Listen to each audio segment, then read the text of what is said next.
Hello, everyone. You said it before me. Haha. I usually say hello first. Hello, everyone.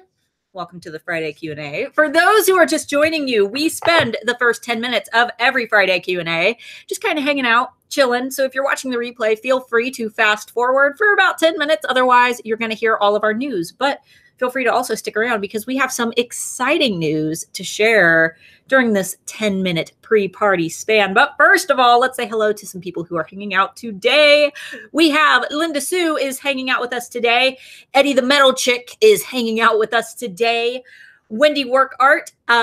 Let's see.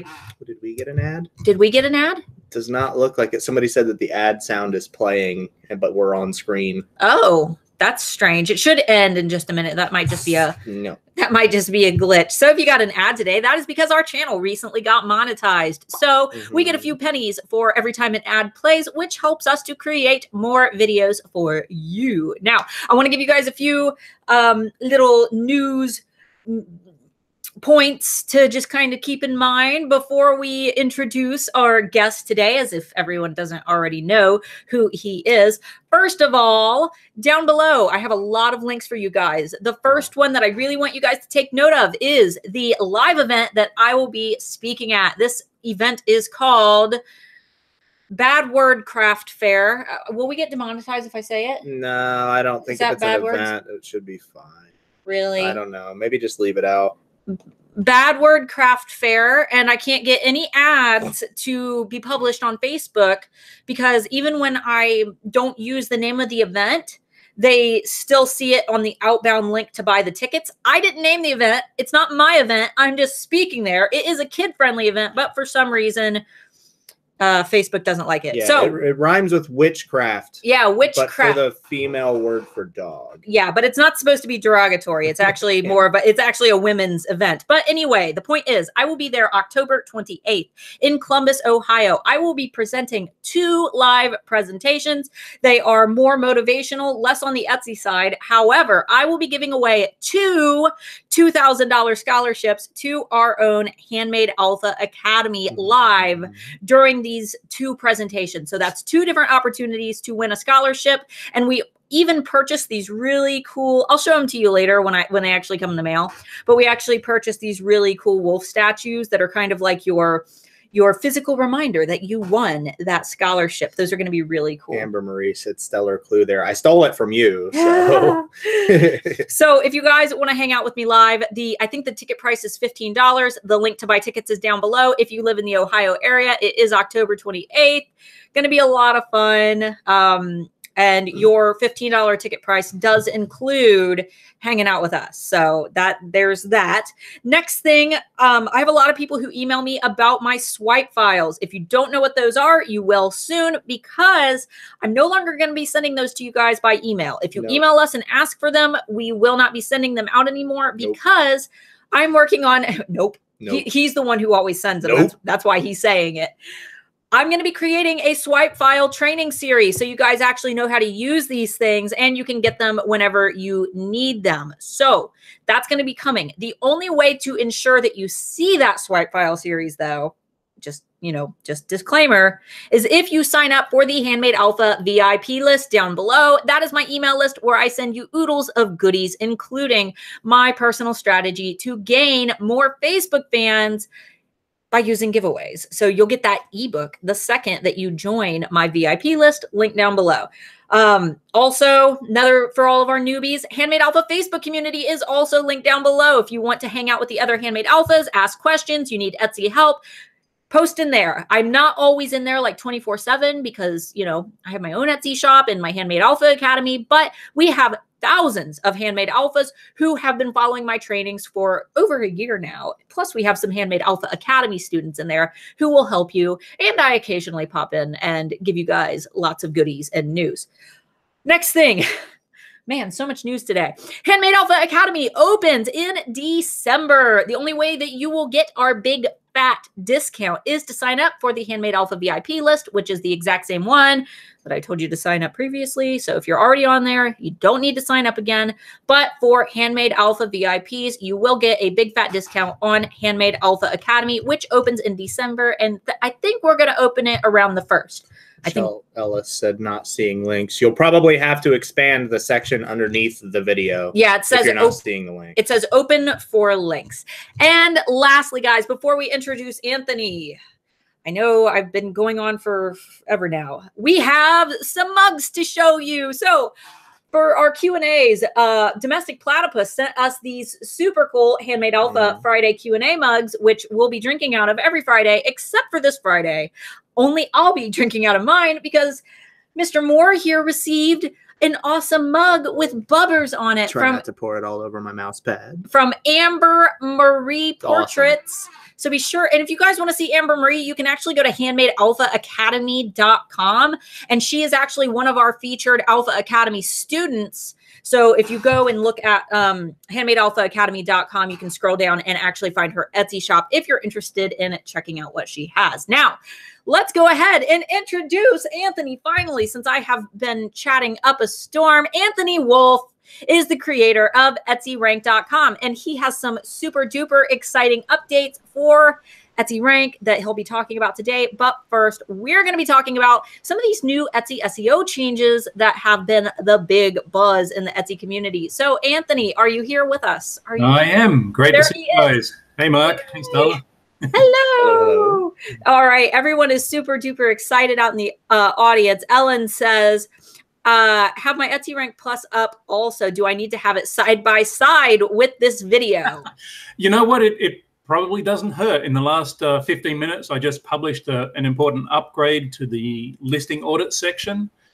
So you may want to go into the shop section, go into grades, and then open up some listing audit pages for maybe some of your worst performing listings, because there are some changes that we've made in there which relate directly to the updated information from Etsy, thanks to their new ultimate guide to SEO. So yeah, have it open, and we'll walk you through that in a little while. We're going to be doing so much today. If you guys don't have a notepad out, like a notebook, make sure that you're going and getting one right away, because you're going to want to take notes on this. We have Susan here who says hello from Athens, Ohio. Susan, you should come and meet me live at Bad Word Fair, that I can't say because Bad Word Craft Fair, because we might get demonetized. Let's see. We also have Amber Marie, the one who made our mug, is here. Pam, is it Duthie? Duthie? Oh, hey, Pam. Yep. Pam, a lot of these. Yeah, a lot of these are your audience. I was really hoping a lot of the EtsyRank Facebook group would join, so that's great. I can't see the names, so I'll just say hi. if you do have a second, if you go into the link that I had initially sent you, if you want to pop it up in another tab, you should be able to see it. Otherwise, I can just read the most relevant off. I'm sure that we will have oodles. We usually try to answer questions at the end, though. That way we can get a bunch of content out. So, Anthony, honestly, it's up to you if you want me to, between each section, because I know that we have a lot to talk about today. Yeah. And we personally, what time do we have to get off today for our daughter to get off the bus? 2. We have to be off here by 2. Right. So this is a really long, awesome Q&A, guys. There will be a replay available, but just be aware. Anthony, do you want me to sprinkle in questions? Yeah, I think that may be best. Then I can focus on what I'm doing here, and okay, perfect. I'll make it fun. Awesome. All right, guys. So let's go ahead and start out with some of these awesome changes that Etsy has rolled out. A lot of people are excited. A lot of people aren't so excited, but we're going to be kind of making this whole process a little bit less painful for everyone who is freaking out. So, Anthony, would you like to kind of start and talk about, Etsy and these changes that are rolling out? Yep, absolutely. Yeah, thanks. First of all, we've got to look at Etsy as, a business that's got 3 masters, shareholders, sellers, and buyers. They've got to try and please everyone. So they've got a great fun challenge there. I believe that they are actually a very good data-driven company. And by that, I mean they do their research, and they look at that research and they say, what can we do? What is needed to make those people that have an interest in Etsy success, what do we need to change in order to do a better job? And sometimes we look at what Etsy does and we go, what the hell? I've had many heated discussions with my wife. It's like, oh my goodness, I can't believe Etsy just did this. And I think that Etsy needs to look at companies like eBay and go, what did eBay do wrong? They were everything 20 years ago, but they did so many things wrong. They went stagnant. You go and look at eBay nowadays, it looks like it's a 20-year-old site. It's dated, it's clunky or whatever. Etsy, on the other hand, they've seen the mistakes of eBay's, and they're looking at research and data, and they're trying to come up with continuously come up with ways to improve the marketplace. And I think that is super important for Etsy to do. And when they release guides like they just did, where they're talking about the best practices, we really should lean in, read it, and see what they're telling us, because they are telling us what's best for the marketplace, what's best for you, what's best for you to attract buyers. So, I know, sometimes your teeth may grind and you go, what is it now? But really, they want you to succeed. So, try and open it up, keep your mind open, have a look there and go, okay, well, that's a really good tip there. I'm going to follow that now. That's a bit of a problem. I'm going to come back to that one. I might go and ask the Etsy support people for more information. But really, when authority like Etsy tells us or gives us great hints on how to succeed, we really need to listen. And that's my point. I think what Starla and I have been teaching people is, good, solid SEO, and that the principles haven't really changed. We've talked about using keywords that buyers are going to be typing in, put good keywords at the beginning of your titles, things like that. Those principles are the same. As Pam Duthrio, who's on there, said in one of the comments, good SEO is good SEO. And I think that if you've been following what we've been showing you with EtsyRank and on the Handmade Alphas, you're on a good start. You're on. Can anyone help me with English here?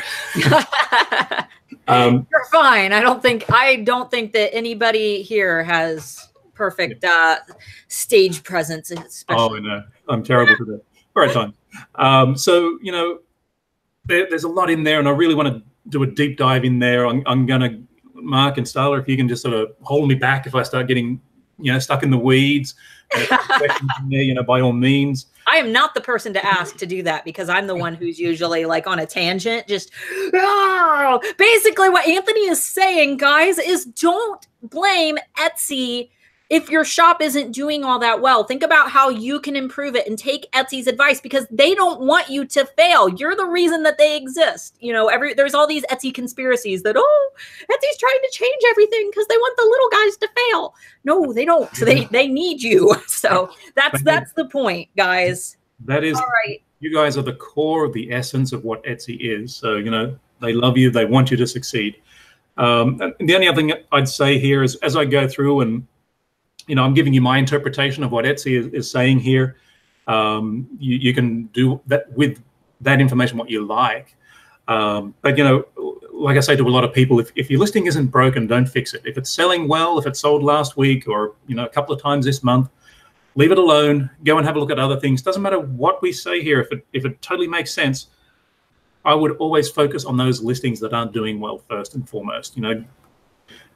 Tweak them, watch your stats, and then start working on those listings that are doing well. Maybe you can turn them from good listings into great listings, but always start with those ones that are underperforming. So that's my little disclaimer that I hope everyone, remembers and takes a very careful, measured approach to making changes to their listings. So. And it's true, guys, because I've got like bestsellers and I have not tweaked them in years. And any changes to them at all? They sell every single day. So if it ain't broke, don't fix it. That's like a major SEO like tip from someone who's been there. So Anthony, real quick, just because I know that we have a lot of guests here who haven't, maybe they've never heard of EtsyRank. Could you just really quickly say who you are, what you do, what is EtsyRank, and what is your background? Just, quick bullets. Sure.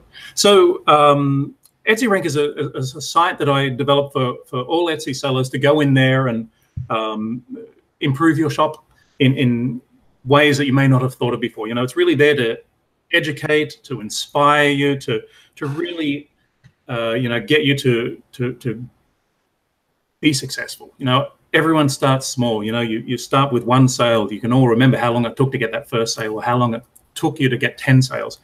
EtsyRank is there to help you accelerate your business, and help you not panic sometimes, because sometimes it's better to just sit back, let Etsy do its thing, and so forth. So that's what Etsy's there. It's both a free and paid service. We've got an absolute truckload of free features in there to help you. 90% of the content on EtsyRank.com is free, guys. Yep. So it's there. I really want you to succeed. I've worked, to give you background about me, I've worked in big companies before. I've had the pleasure of working in 3 Fortune 500 companies, and in search and digital roles.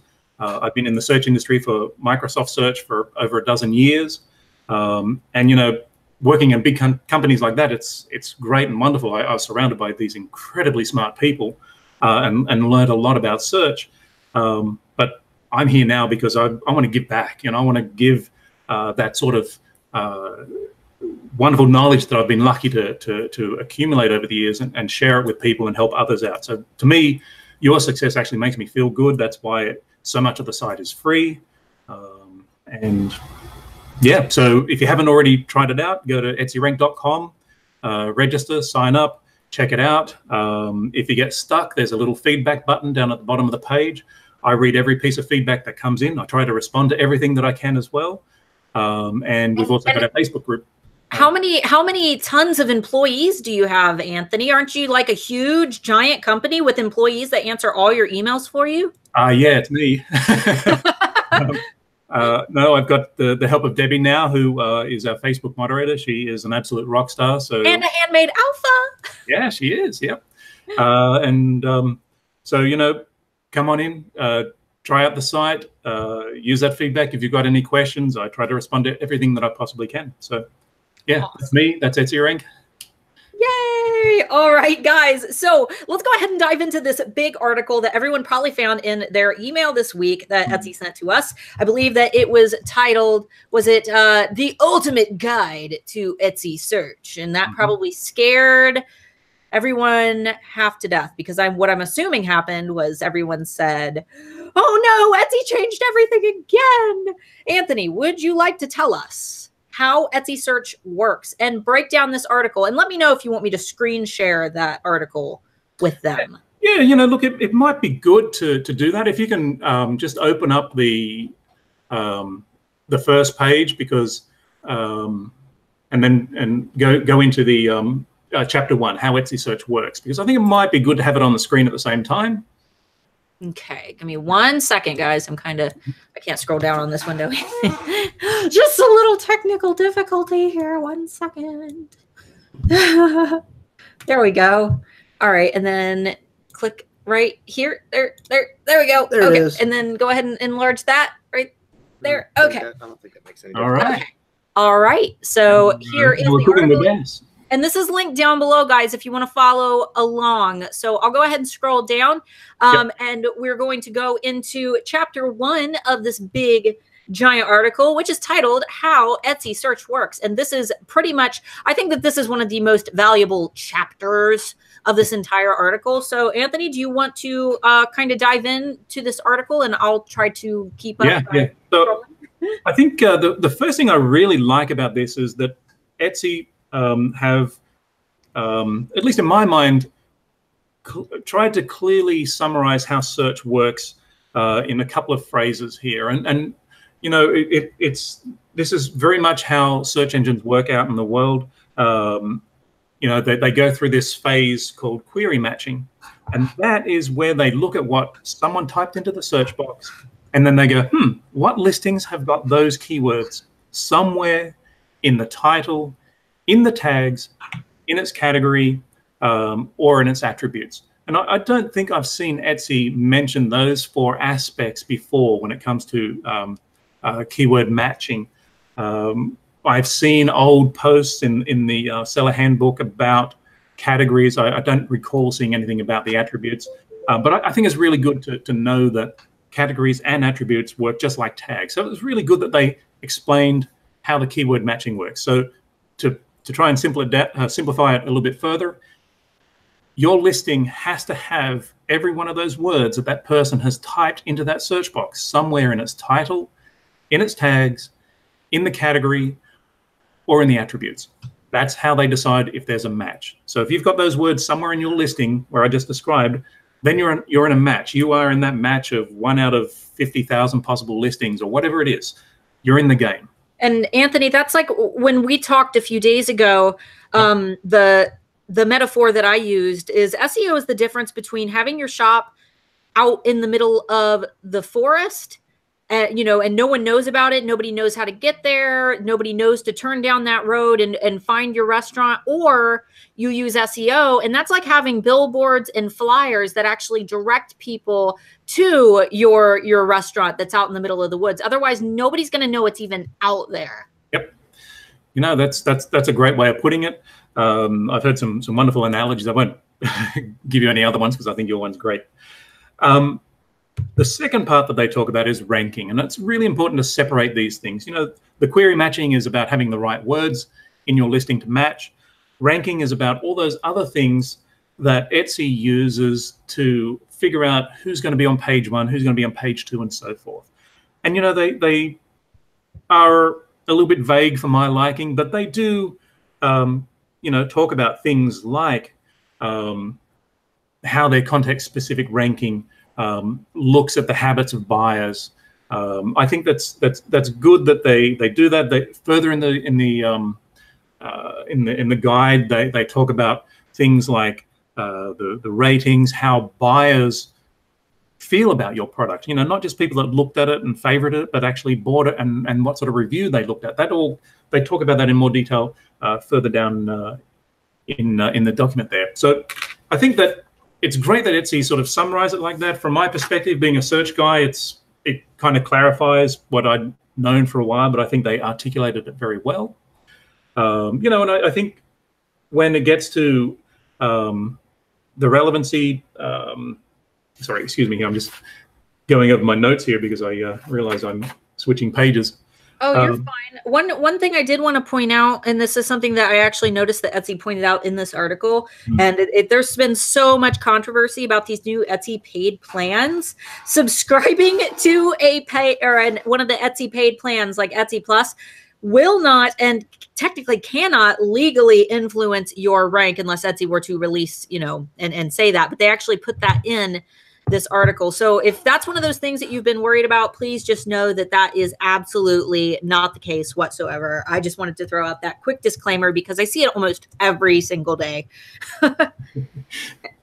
Yeah, no, that's very good that they called that out because I know some people have been speculating about that, and sometimes those forums and Facebook conversations can get a little bit out of control, and it's good that they, you know, clarified that. I think, you know, I wouldn't want to imagine, I can't imagine what the legal implications would be if it was anything but what they just stated there. So, you know, I think there's some really good clues in here about how the ranking works. They talk about recency.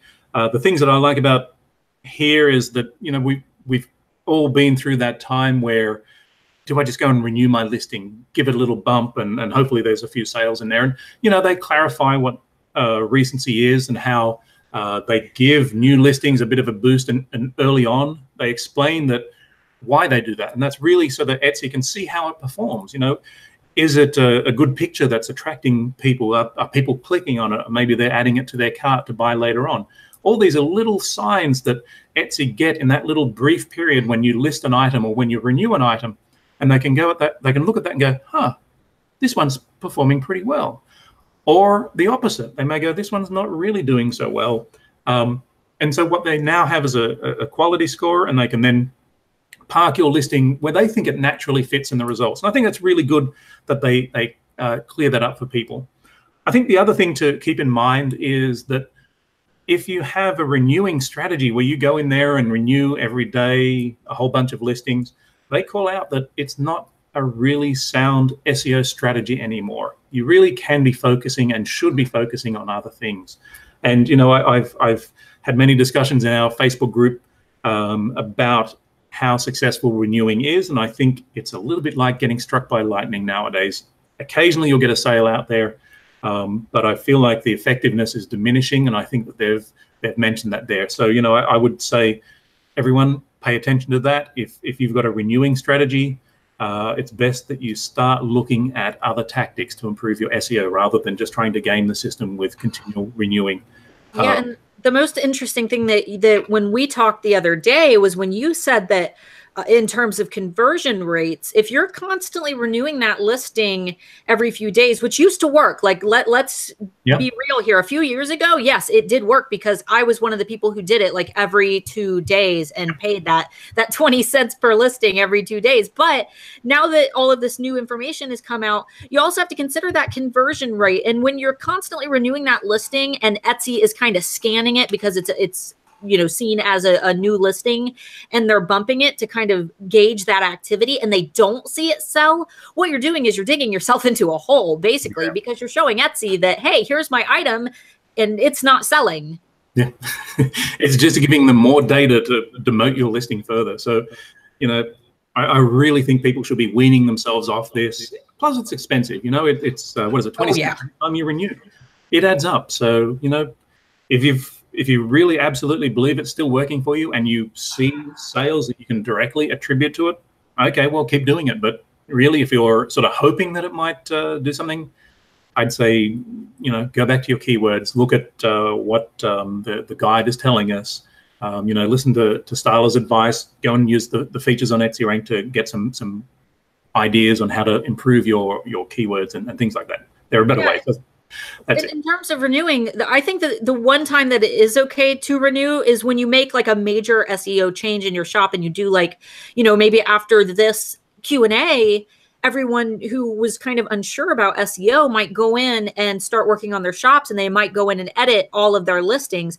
That might be a good time to go ahead and renew, just so you can kind of give Etsy that update like, hey, I changed everything, but then leave it alone. Give it time to kind of adjust where it's going to naturally fall, and watch your stats and let your stats kind of direct, you know, which listings are performing better. Yep, completely agree. I think that's excellent advice. What else do they tell us? Now, if you look further down, they talk about the customer and marketplace experience. So, Mark, you've gone a little bit too far. Oh, there it is. There we are. Yep. Okay, so in this section, you know, what they're really looking at is the buyer happy with their purchase?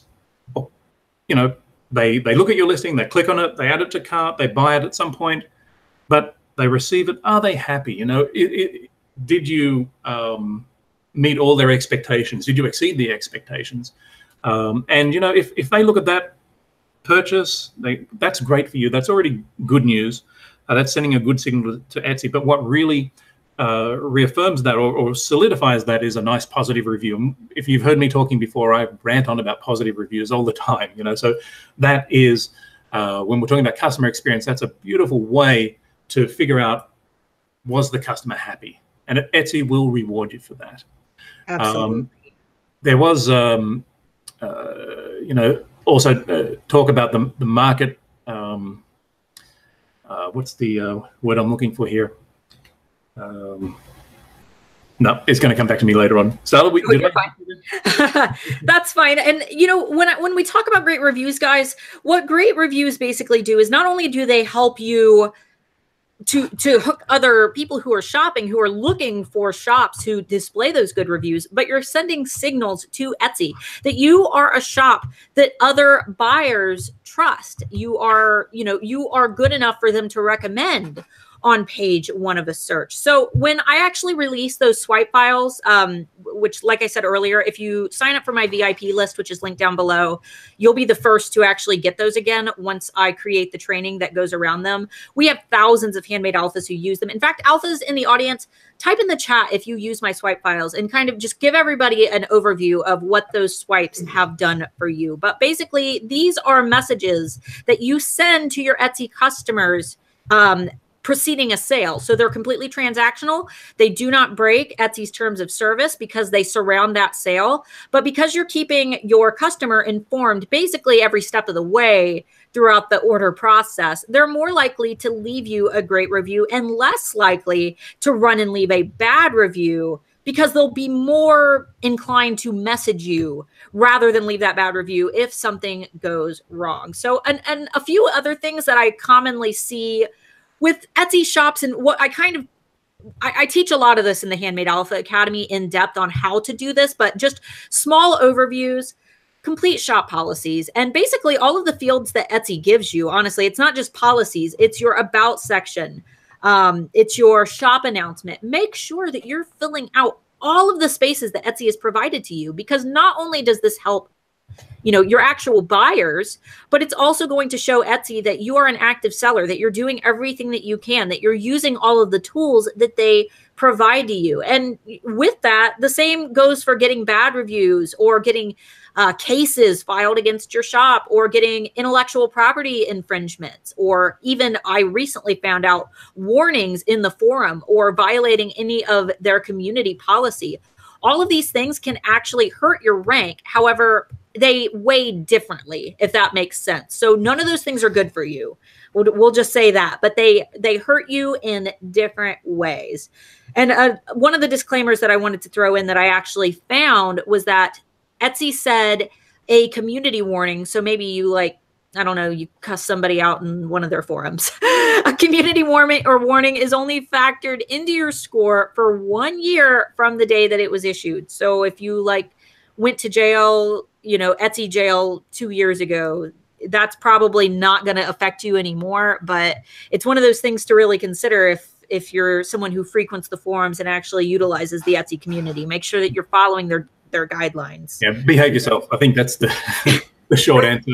That applies everywhere. I kick people out of my group for not behaving themselves. You know, you can't be a jerk. And I think in Etsy's case, you have to do something pretty extremely bad to get a warning. So, you know, people go in there and vent. That's normal. But if you start getting really pointed, that's, you know, you're starting to get you know, you're into dangerous territory there. So, you know, behave yourself. Yeah. I think that's the key, you know. Now, we have a few questions that have been popping up. There's one that I want to cover first, even though it's not the first question that we received, because this is actually what I wanted to cover next. Richard B. asked, will Etsy bury our listings for not offering free shipping? The answer to that is no, they're not going to bury your listings. It does. They have said that it does contribute to how they rank now. And not to mention, a lot of shoppers are going to be filtering for that free shipping. So Etsy has stated that it is going to help you.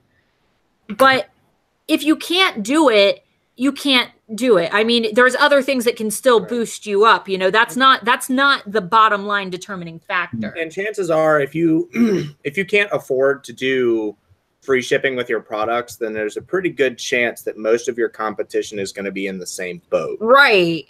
And so people, I wouldn't worry too much about that. And if you want to do free shipping, you can always just adjust your prices to accommodate the free shipping. And Etsy actually did. They polled Etsy shoppers.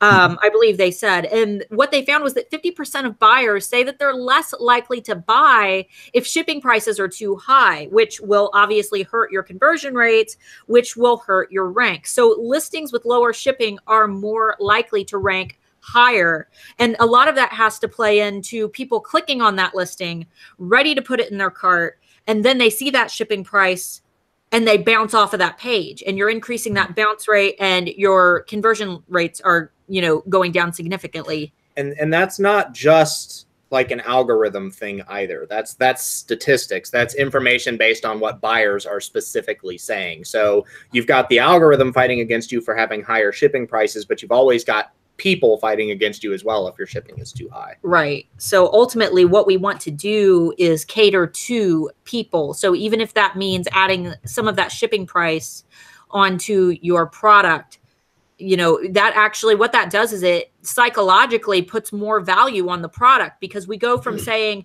you've got a $100 handbag and it's $20 shipping $20 shipping may seem too high, but if you were to put that shipping onto the handbag and then make it a $120 handbag with free shipping, people are going to value that handbag as, oh, look at my $120 handbag. That then becomes a benefit or added value to the product. Not everybody's out there bargain shopping. Bargain shopping is more of an eBay mentality, I think.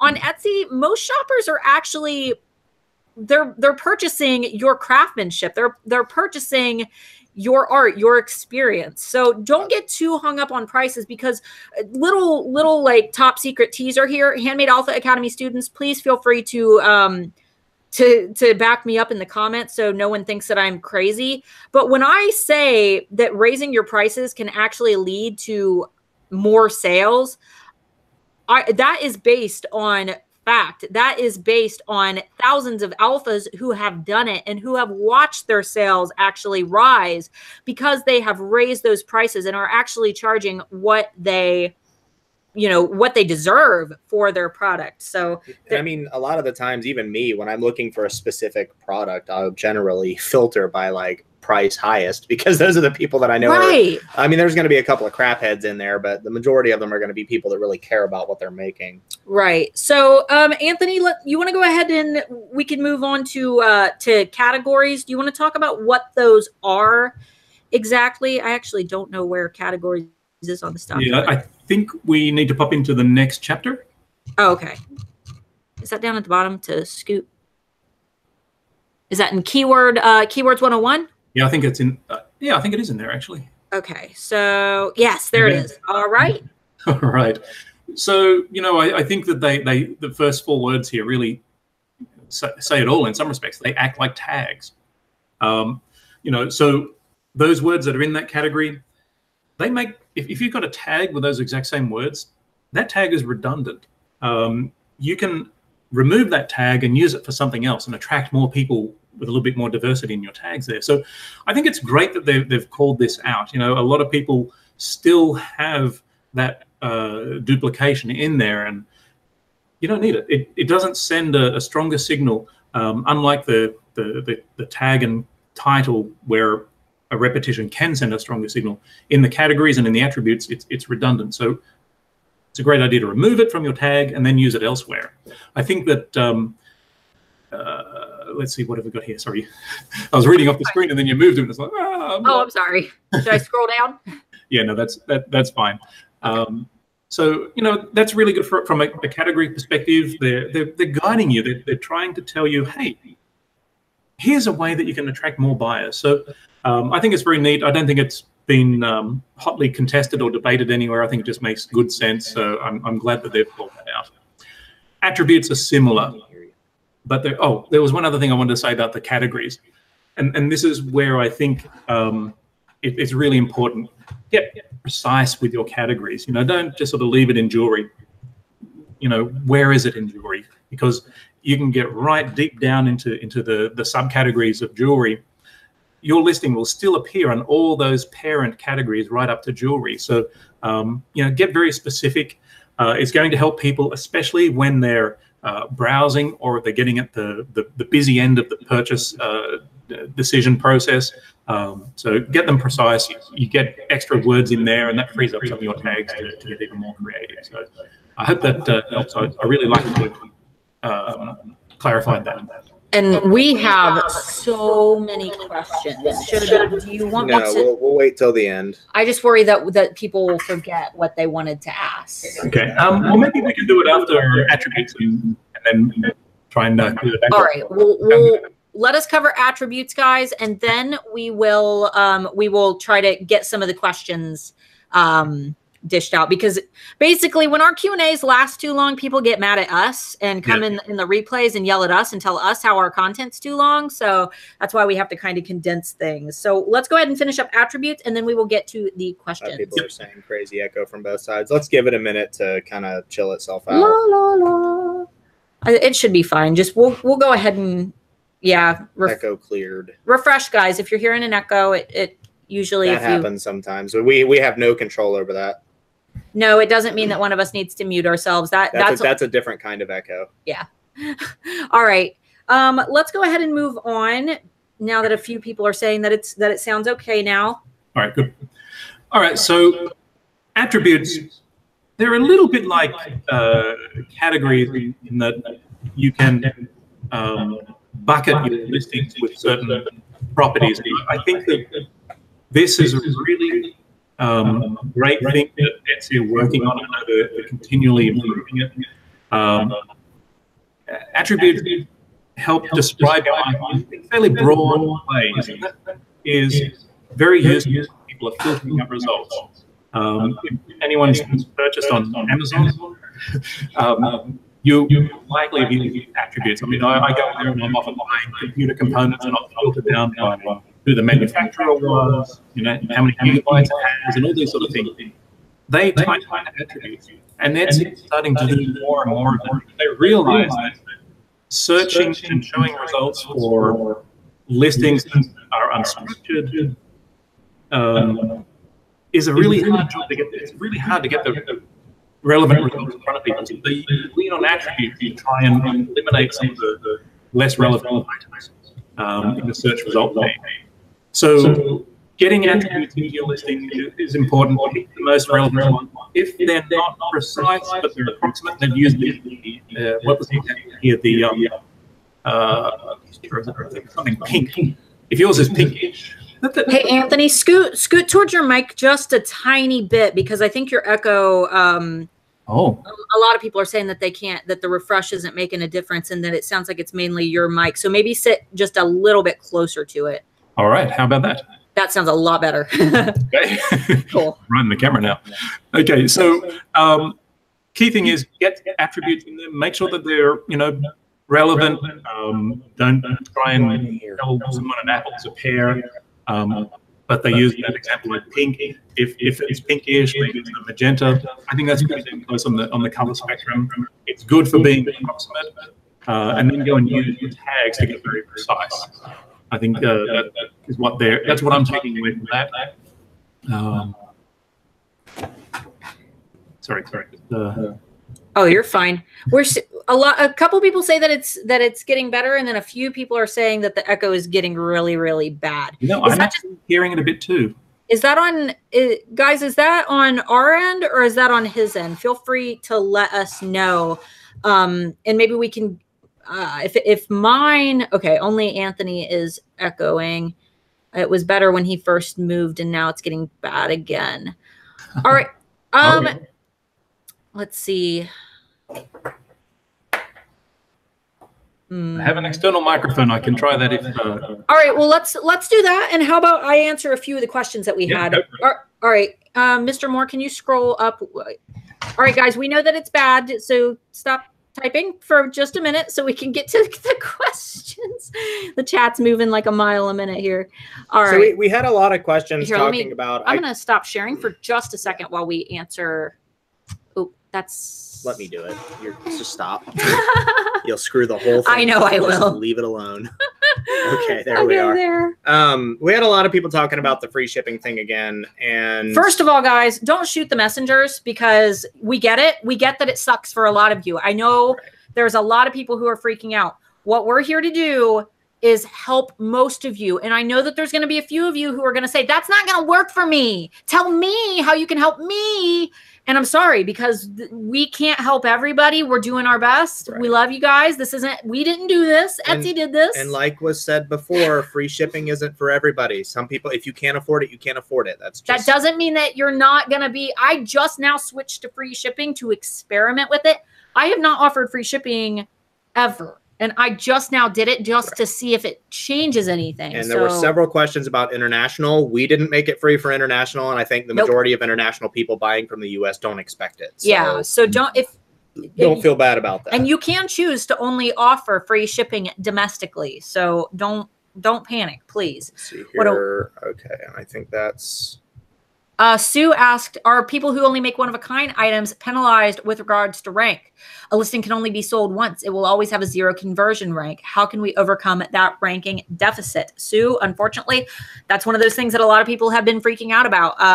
One-of-a-kind sellers, vintage sellers. So I don't know I don't know what Etsy plans to do about it. And that's really unfortunate for those who do sell primarily one of a kind. But ultimately, enough sellers have voiced their concerns to Etsy in the comment section of these articles. And I mean, if you want, be polite about it, but if you want to voice your concerns, Etsy listens. They really, really do. So feel free to say, hey, you know, I have a few concerns. I have a few questions. I just wanted to know, is there anything that I can do? Here's my position. And if enough people talk to Etsy, maybe that, you know, they'll find a way to kind of combat this. Okay. And Anthony, if you plugged in your external mic, just make sure in your Hangouts window that you switch it to the external mic as the source as well, if you haven't already, just in case. Yeah. I apparently have. Can you hear me better? I can hear you just. Yeah. We've been able to hear you just fine. Yeah. It's probably something on Google's end. Yeah, could be. All right, so let's go ahead and see if we have any more questions. And a lot of people said that it was probably us. It's not on our end the way that we have the speakers positioned. The speakers are actually in front of the microphone, and there's no way for the sound to travel that far. So don't worry about it. Mr. Moore's like audio tech guy. I'm a nerd. He's a musician. I'm a nerd. Did you guys like his hair? He did his hair. I did get a couple of compliments. And oh, nice. They said echo again. All right. Well, we've got to keep going, guys. So hopefully it all sorts out. Some people are getting it. Some people aren't. All right. Let's keep going through questions here. Do the first tags rank higher than the last of the 13 tags? Nope. I was going to say, Anthony, you want to cover that? Hey, that's an easy one. No, makes no difference. The order of tags doesn't matter. Nope. There is no weight on that. In fact, Etsy used to say that it was the first 45 keywords in a title. Was it 45 that used to? About that. They were vague. You know, they in some areas they said the first line of the title holds more weight. I think that now they're saying, well, they are saying that where those and this actually in the next part of the guide when we get to that, they say that the position no longer matters. But, you know, I would also keep in mind that in some respects, those first few words really should be, you know, your knockout sales pitch, you know, those 4 or 5 words that really describe your product. Because most people, that's all they'll see now. Right. Especially if you're on a phone, you'll only see maybe 3 or 4 words. So they need to be extremely clear. Especially if your picture is a little bit unclear, you're relying totally on your title at that point. Think of the readers, guys. Now. All right. So is that about it for the questions? I think we covered most of them. If you guys have more questions that we missed, just keep them in your head and we'll answer them at the end. Yeah. Feel free to paste them in a text document or write them on a notepad. I'm still going down to the bottom. There's a couple. Okay. Well, let's go ahead and. So if I have a Christmas ornament that goes in an ornaments category, I don't have to use ornament word on tags. That's right. Yeah. If you've got a tag in there that is just ornament, it's redundant. It no longer needs to be in there. Yeah, because your categories and attributes, they're now saying those count as tags. So it's almost like you're doubling up. It would almost be the same as if you wrote ornament twice and stuck it in your tags. You know, it's redundant and it's not really going to help you very much. And when we say categories and attributes, for those of our like newbies that are out there, we mean when you first create a listing and you've got all those things where you can enter what category, you know, jewelry, pendants, gemstones, and what type of stone is it, and what type of metal, or what color, things like that. And one of the things that I know Anthony was cutting out a little bit, but try to be, I know that some of these categories are vague, but the example that he gave was that if your product is technically like magenta, and of your attribute, like colors that they give you, you don't have a magenta option. All you have is pink. Put it under pink. If it's pink, it's pink. If it's lavender, it's purple. You know, if it's teal, put it under blue. Just get it as close as possible, because that is ultimately going to help you.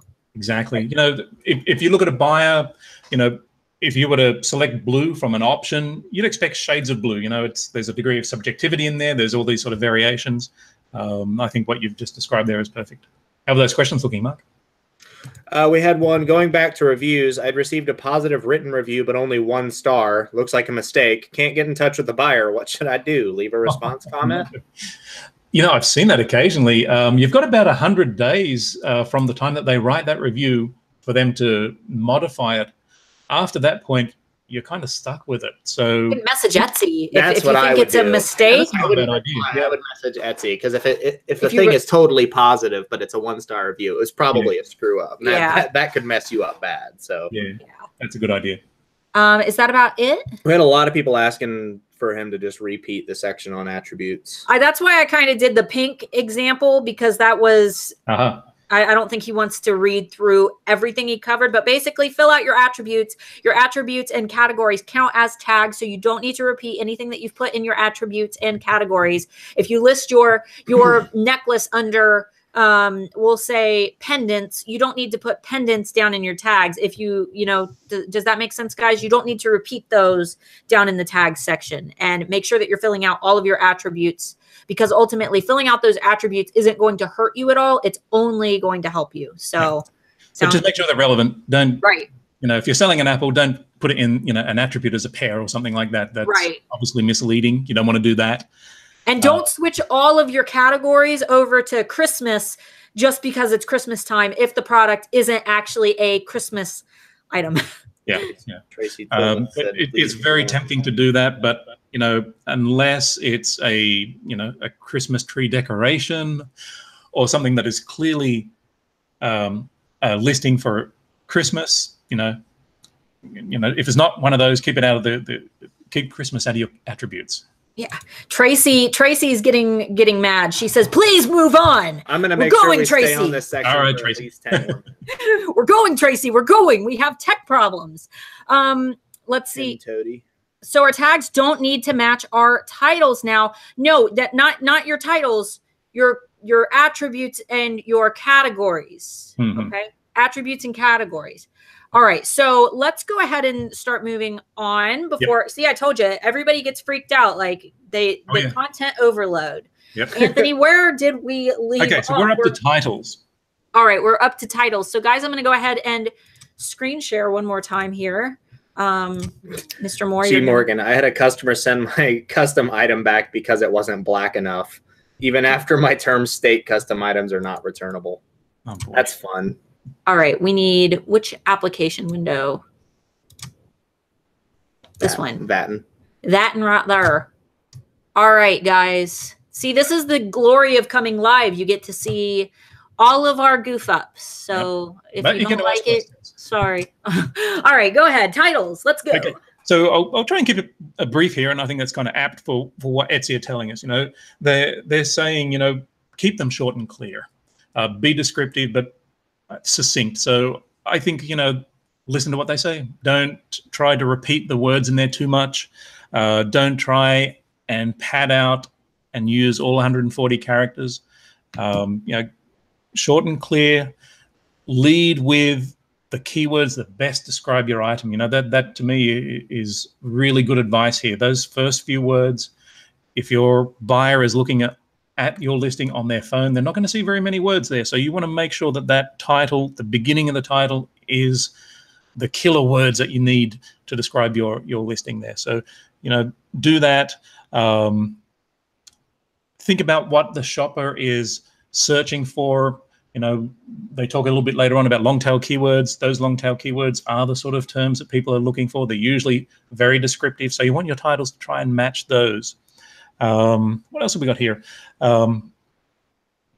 They talk about where that phrase doesn't affect your ranking. You know, that's neat. But I think if that phrase is the most important one, get it to the beginning. It's definitely going to help. And they clarify a myth that's been circulated for a while, and that is that punctuation is fine to use. You know, use it to separate your phrases. If you've got a longer sort of title, put some punctuation in there just to help readability. You know, readability. And Angela actually kind of threw something in where she said, "This is new. No more title stuffing." I will kind of verify, guys. I still kind of title stuff, but I make sure that I do my research on those keywords, and I still rank just fine. So you can do it. Just don't make it a bunch of random gibberish, and you can still separate that out to make it more readable by using some punctuation. Yeah, I think what they're trying to do here is stop people from blatant keyword stuffing where they try and game the system and artificially stimulate ranking. And the reason for that is when people do that, irrelevant listings start to bubble to the top. And that's bad news for everyone, because, you know, there's just stuff that people aren't interested in appearing on page one. That turns buyers off, and we don't want them to be going away from Etsy over to, you know, eBay or Amazon. So, you know, they're trying to help us form good SEO habits. So keep that in mind. They're not telling us this to punish us. They're trying to get us to form good habits. These are guidelines. Like I said at the beginning, you know, just because they say that doesn't mean you go and change everything tonight. You know, look at your listings, look at the ones that are underperforming and go, oh yeah, this has got a really long title. It's full of, you know, keywords. There's no punctuation, or it's whatever it is. Use it as a guide. I hope that makes sense there. Absolutely. And someone said, so don't repeat mug like coffee mug, red tree mug, mug. Yeah. Use a synonym, cup, something like that. You know, be a little bit more creative. And the other thing is, you've got to look at, you know, the different words that you use in the title and in the tags and the category and the attributes, but really in the title and the tags, because if you use a synonym, that's another word or a combination of words that you could match on, your listing could match on. So, you know, that's what they're trying to do. They're trying to get us to act smarter, to find other ways to describe the item so that you can get in front of more buyers. You know, maybe people in the West Coast use mug and on the East Coast they use cup. Guess what? Just by using a synonym, by being creative and looking at alternative wordings, you may have opened up a whole new audience. Amber Marie said mead vessel. An alternate keyword. Amber Marie is an expert in synonyms. That's so funny. That's my favorite part of Renfest. Mead. Oh yes. All the fresh hot mead when it's like 30 degrees outside. So let's go ahead and bump down to tags, because this is probably the most, I think, confusing aspect of SEO for most Etsy sellers. Oh, no kidding, huh? Oh yeah. When I looked at this, I think I was salivating, and that's probably a little sadistic inner child coming out here, because, you know, I look at this stuff and I go, wow, what can I do with EtsyRank to help people here? Because it's going to be confusing. Oh yeah. No one is born an SEO expert. So the good news here is not a lot's changed. What they've done is they've tried to clarify, put things in one place. Maybe they've taken some forum comments and merged them into here so that people can see it in one area. And I think it's really less about algorithm changes and more about consolidating information so people can see it in a good, well-written guide. So let's recap those things. So the first one, the obvious one, is use all those tags. I mean, seriously, folks, unless I can't think of any good reason other than, now I've got nothing. Use 13 tags, really. I can't think of enough words to describe my mug. Go to a dictionary. Use the keyword tool. Words that sell, guys. Words that sell. It is an amazing book. It will help you tremendously. Yeah, you know, it's like, how do I put it? If you've got a brick and mortar store and you decide only to open the store between 9 and 10 a.m., that's like using one tag. You want to leave it open as long as you can physically stand up. So use all 13 tags. It really is an opportunity to get in front of more people. This is not new. This should not be news to anyone. This has been something that Etsy's been very clear about for a long time. So use those tags. Now, the next one I found really interesting, because they've said to people, use multi-word phrases in your tags in different parts of the seller's handbook, but you've had to hunt and find where they say that. Now they've brought it in, and to me, this is good advice here. You know, a single word tag, you've probably already got it in another tag, or there's a good chance it's in a category or an attribute. It's not very descriptive. It's not really inspiring someone. If it's ring or necklace or something like that, it's like, duh, I know that. So get creative. Try and merge a couple of tags together. If you've got a single word tag in there, try and merge it with another one so that you can free up that tag to put something else in there. It's like bonus material. They're giving you opportunities and ideas on how to get more and more tags into your listing. So you'll see in a moment when I start showing you some of the features on EtsyRank that I've changed, where we highlight things like single word tags and try to encourage you to get rid of those or merge them with another tag, and then get that additional opportunity to find someone with that newly freed up tag. The next point, this, I think, Starla, you and I have talked about this a lot, consult your stats all the time. Seriously, you make a change, you think about making a change, look at your stats. Etsy are going to be releasing some very cool tools soon that will help you understand more about your listings, what those keywords were, and things like that. I don't know much about that yet, but really, even though the stats are the way they are today, get in there, look at your stats.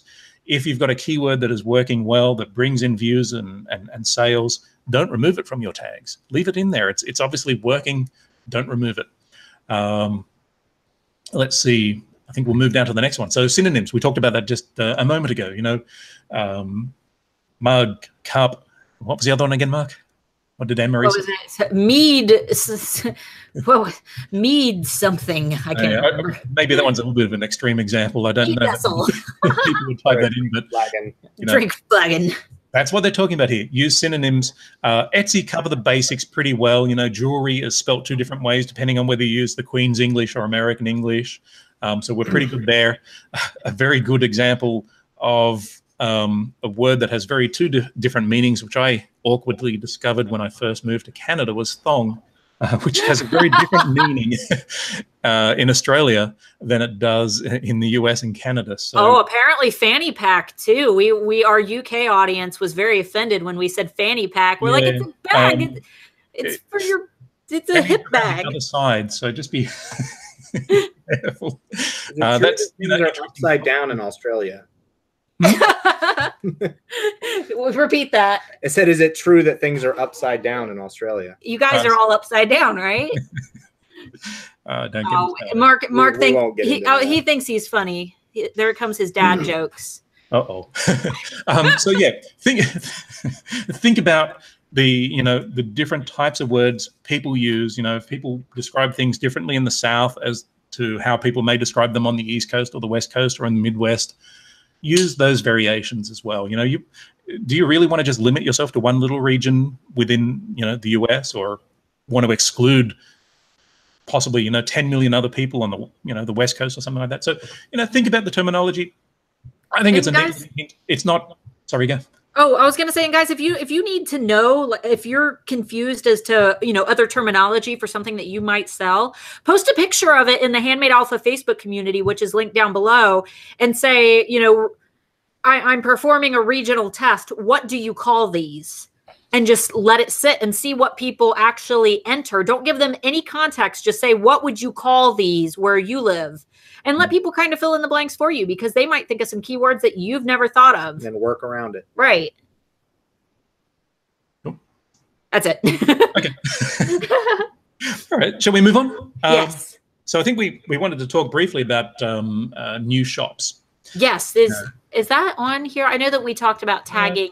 Actually, you know what? Maybe we should just pop into the tags, do's and don'ts just briefly, because this is, again, good hints. Sorry, we went through the do's. Scroll down to the don'ts. So actually, you know what? I think we missed one last one. Sorry to make you jump around here. They talk about long-tail keywords. And, you know, Starla, you and I have been talking about long-tail keywords for a long time. These are wonderful words. They typically have a higher commercial intent. They're sort of words that people are searching for when they're about to buy. And Etsy, you know, they've got access to all the stats. They know what people are searching for. They're here. They're telling you very clearly, do target long-tail keywords. So typically a long-tail keyword is 3 or more words. It usually looks descriptive, and it will usually look like something someone would type in when they really know what they want to buy. So look out for those. They're very neat to put into your tags. It's a little hard to fit many long-tail keywords into your tags because you've only got 20 characters to play with. So you may want to split it over 2 tags. But there's a couple of examples there in the guide there. In EtsyRank, there's a long-tail keyword indicator so that you can see that there. And next week, I've got a very exciting new feature which I'll be sharing with people about finding even more long-tail keywords. But I'm not going to spill the beans today on that one. All right. You've already seen it, Starla. You know what it's like. I have, guys. Make sure that you join the EtsyRank group on Facebook. If you type in EtsyRank group, into your Facebook search, you'll find that join, and you'll be the first to know when all of these awesome new EtsyRank secrets roll out. So let's go ahead and move on to these tagging don'ts. Yeah, so don't repeat tags. Now, this is a very... This has opened up a lot of discussion, let's put it that way. What they're really talking about here is, repetition. If you have a tag that has got, or several tags that have got the same word in there, could you somehow combine them and free up a tag? That's how I interpret this here.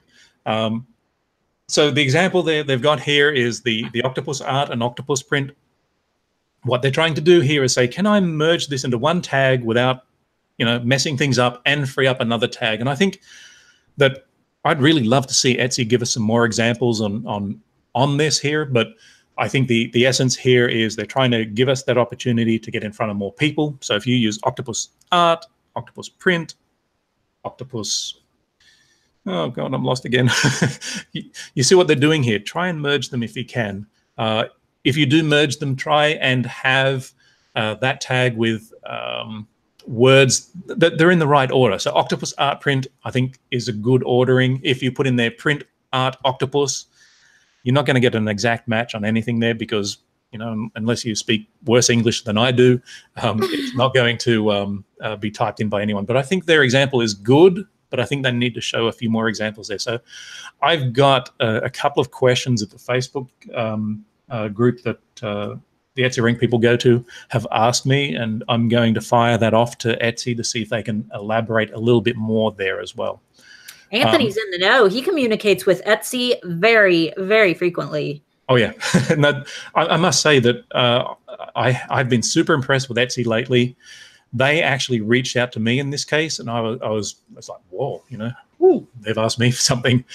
So they're actually trying to get EtsyRank and other companies like EtsyRank to start to get people really in those good SEO habits. So they're not just publishing this, they're reaching out to people like EtsyRank, me and others, and saying, guys, help us help everyone else. So, again, I think that they're on the right path here. Really lean in, read what they're saying, listen, and start to apply it in new listings or maybe an underperforming listing. So yeah, and Amber actually she brought up one of the points that I know that I've seen in the EtsyRank group, where she said, and this is where the confusion comes in. She said basically, so two keywords or two long tail keywords, marine animal print and marine animal art. Will the marine animal become redundant once it's repeated? Because it's not like you could say marine animal art print, because that would be too long to fit. So yeah, it's hard because, again, 20 characters, and this is, and I can see where people get confused here, and I don't have great clarity here because we are being sort of drawn in two different directions here. Elsewhere in the new guide, they talk about exact match and how that has a little bit more power than an approximate match or a broad match. So you're trying to find exact matches. So you may want to put in, octopus art or octopus print and try and get that exact match. So we're being given slightly contradictory advice here. I think if you can fit it within 20 characters, then there is a bit of redundancy in there. But like I said, that contradictory sort of advice, I'm seeing it. I've had people ask me that, and I'm going to relay that onto Etsy as well to find out. And you guys should too as well. Their support is very responsive. If you're unclear, email them. support@etsy.com. You go and email them and say, guys, I'm a bit confused about this. So if any, a lot of us have their chat function now. I think it's still in beta, but I have their actual chat bubble down in the right-hand corner of my screen in most places, where I can actually live chat with them, and they are so responsive. They respond within seconds. Great. Yeah. That's great to hear. So yeah, use them. That's what they're there for. Okay, I'm going to keep going because I know we're at the first hour mark. So I want to try and get everyone away, and you've got to pick up your little one soon from the bus. So you got about 1 hour. 1 hour. All right, let's go. Clock is ticking. So don't repeat categories and attributes. So we've talked about that earlier. They act like tags. You don't need to have, an attribute value being exactly the same as one of your tags. You can free up that tag and use it for something else. Similar with the categories as well. I don't think a lot of people do this, but it does happen. I see it on plenty of listings when I do my testing and so forth. So, you know, keep an eye out for them. EtsyRank's going to make it much easier for you to spot these now, so you can actually see them, remove that tag, and use it for something else. And something else that EtsyRank also yes. We've been doing this for a long time. Misspellings, you know, it's one of the first things I added to the EtsyRank site. Misspellings is like the opposite of SEO. You know, you do not want to target misspelled words deliberately or otherwise. So make sure they're spelled correctly. Use your browser's spell checking capability, or use the EtsyRank spell check feature, and get those tags cleaned up. I can show you that in a few minutes when we get over to that. That misspellings are a huge pet peeve for a lot of people, especially for me. They're a huge turnoff. But I mean, you're on the internet and you have access to Google in like less than 10 seconds. But some people do it on purpose because they think that people who are spelling it wrong in a search, they think that they're going to appeal to them. But keep in mind, that'll probably just offend more people than it helps. Right. Yeah.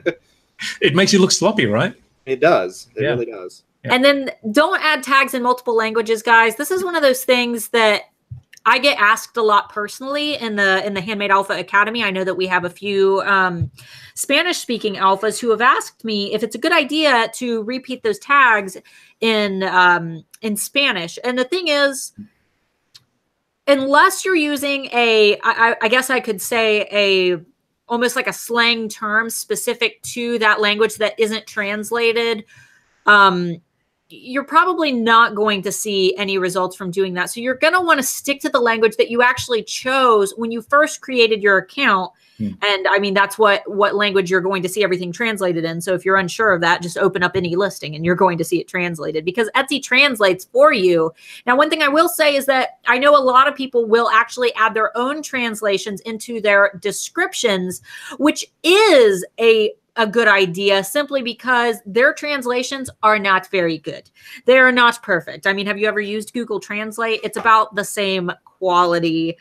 So if you want it to sound a little bit more natural and you are fluent in multiple languages, you can actually double up, but then you also need to make sure that you're making those descriptions a little bit shorter so that you don't have a novel for them to sort through to even be able to find the relevant information that they're looking for. Bang on. I think you nailed it very nicely then, Starla. You know, I think we should probably move over to the next section. I don't think we need to cover off the brainstorming ideas. I think that's good reading for other people to go today. I think, you know, they have a section called Create Listings That Convert. Mark, do you want to open that up? Oh, the wife has the mouse on this one. I know. Maybe I shouldn't. I think that it is a few back. I actually just I have a laptop set up to the side for comments just in case anything crazy happens. Guys, if you're following along, you're going to be looking for Create Listings That Convert. It's a few articles down. Those are some giant daggers. All right. So where do you want to? You want to scroll down a little bit further? Okay, perfect. All right. So this is good. So Etsy have done something what I think is really wonderful here. You know, they're telling you, you know, the stuff that gets people clicking the add to cart button and buying. They've done their research, they've done their analysis, and they've said, okay, what can we share with people to help them help themselves? And this is wonderful. I mean, this is the sort of stuff we really should be embracing and thanking Etsy for. You know, it's like, guys, help me understand the secret sauce that's going on here. And, you know, they've mentioned it several areas. It's about conversion rates. And think of it this way. Like I said earlier, Etsy have got three masters here. They've got to try and satisfy the shareholders. They've got to make money, right? They've got to satisfy sellers because you guys need to make money. And they've got to satisfy buyers because they want to buy stuff that's nice. So you've got to do what you can to attract that buyer that's in the mood for your product. And the number one thing, and I couldn't agree with this more, because as humans, we are all visual people, make that first listing photo the best possible one you can. You know, they're very clear about that first picture. It's what people see. Most people will glance at that page, so that picture has to be eye-catching. And Starla, you've got some awesome eye-picky training that I've seen. You know, do you want to talk about that for a second? Because I think that, you know, that ties in very nicely with the picture quality. Absolutely. So when you're looking at your thumbnail, basically what you want to do is make sure that your thumbnail looks the very, very best in a search page. So when you're looking at your shop, you might say, wow, my thumbnails all look great. But then when you actually type in your keywords and you see your listing paired up to all of your competitors, you have to ask yourself, am I the obvious choice on this page? And if you're not the obvious choice, you are not the seller that is going to make the sales. So for those of you who say, I am not good at editing photos, or I have no photography skills, or I have no tech skills, or I don't have money for Photoshop, I have a solution for you. On my channel, if you go back to, I believe it was last year, I created a series. You can also go into my playlist. So subscribe to my channel, go into my playlist, and there is a photo editing series called my iPicky training series. iPicky is not an app.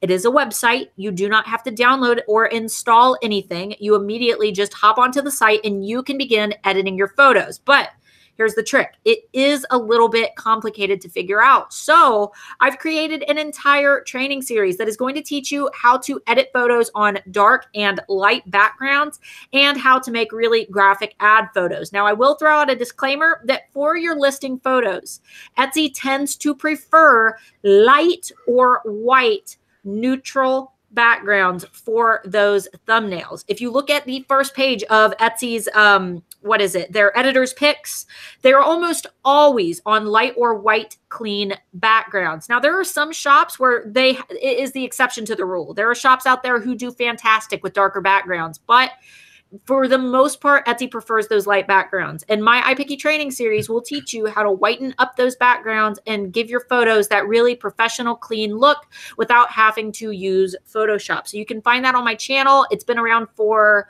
about a year now, so you might have to dig back a little bit farther. But so also just search iPicky. Right. Just make sure that you watch those in order because it is a series. So, and then you want to go ahead and cover listing titles, and then I'll tackle price because, you know, I love talking about pricing. Oh, yeah, yeah. No, that's your wheelhouse there. Yeah, so the title, the key thing that I think everyone's caught on to is Etsy are now encouraging that short, succinct, descriptive title. So if that's what they're saying, start to think about how you can get your title reduced a little bit, or at least at a minimum, get those most important keywords at the beginning of the title. I think that is super, super important. I think that, you know, gone are those days when Etsy are going to let people stuff their titles with keywords. I really feel that in the next year, they may start to do something a little bit more drastic, especially for these people that are abusing their titles.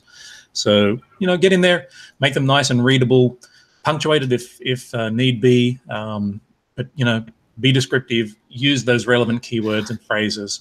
Yeah, short and easy. Awesome. Yeah. All right, so let's go ahead and move along to pricing, which is where a lot of people get super duper confused. And most people say that they use like, oh, I've got this pricing formula, and it's just so confusing that it makes me want to pull my hair out. Guys, if you want to be positioned next to your biggest competitors, look at those competitors. And this is not my tactic. This is actually Renee Christine's tactic, and she is the queen of handmade.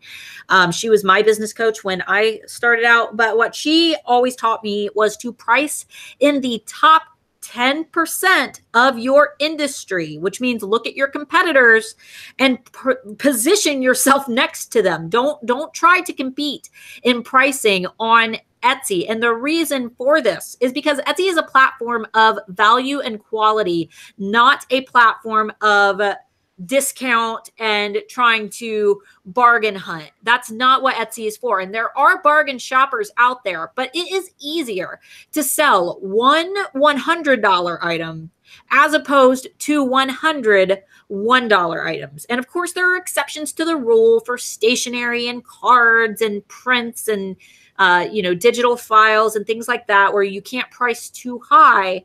However, you have to look at that at your competitors and price yourself next to them, because ultimately, if I was on Etsy and I was shopping, we'll say for a diamond ring, And I came across all of these listings that were $200 around that price range. And then I found one that was $50 and the material said that they were all the same. My first thought wouldn't be, wow, what a deal. My first thought would be, what's wrong with it? So that's kind of my little tip for pricing. Make sure that you're pricing beside your biggest competitors. And then obviously another really great way to increase your clicks is by offering, you know, special deals, special discounts, free shipping, doing shop-wide sales. And Etsy will actually show those little badges under your listings now to kind of indicate when you have a sale going on. So that's always a great way to increase your clicks. And I have lots of Black Friday trainings coming. Actually, I think I've only got one coming, but I do have a great one from last year that will teach you exactly how to set up a Black Friday sale on Etsy that will optimize. Basically, it teaches you how to double dip. So how to put your entire Etsy shop on sale, and then how to issue a coupon to your most loyal customers and fans so that they can kind of double dip on this sale. So be sure to go back and watch that. It's about a year old and it is one of my most popular videos.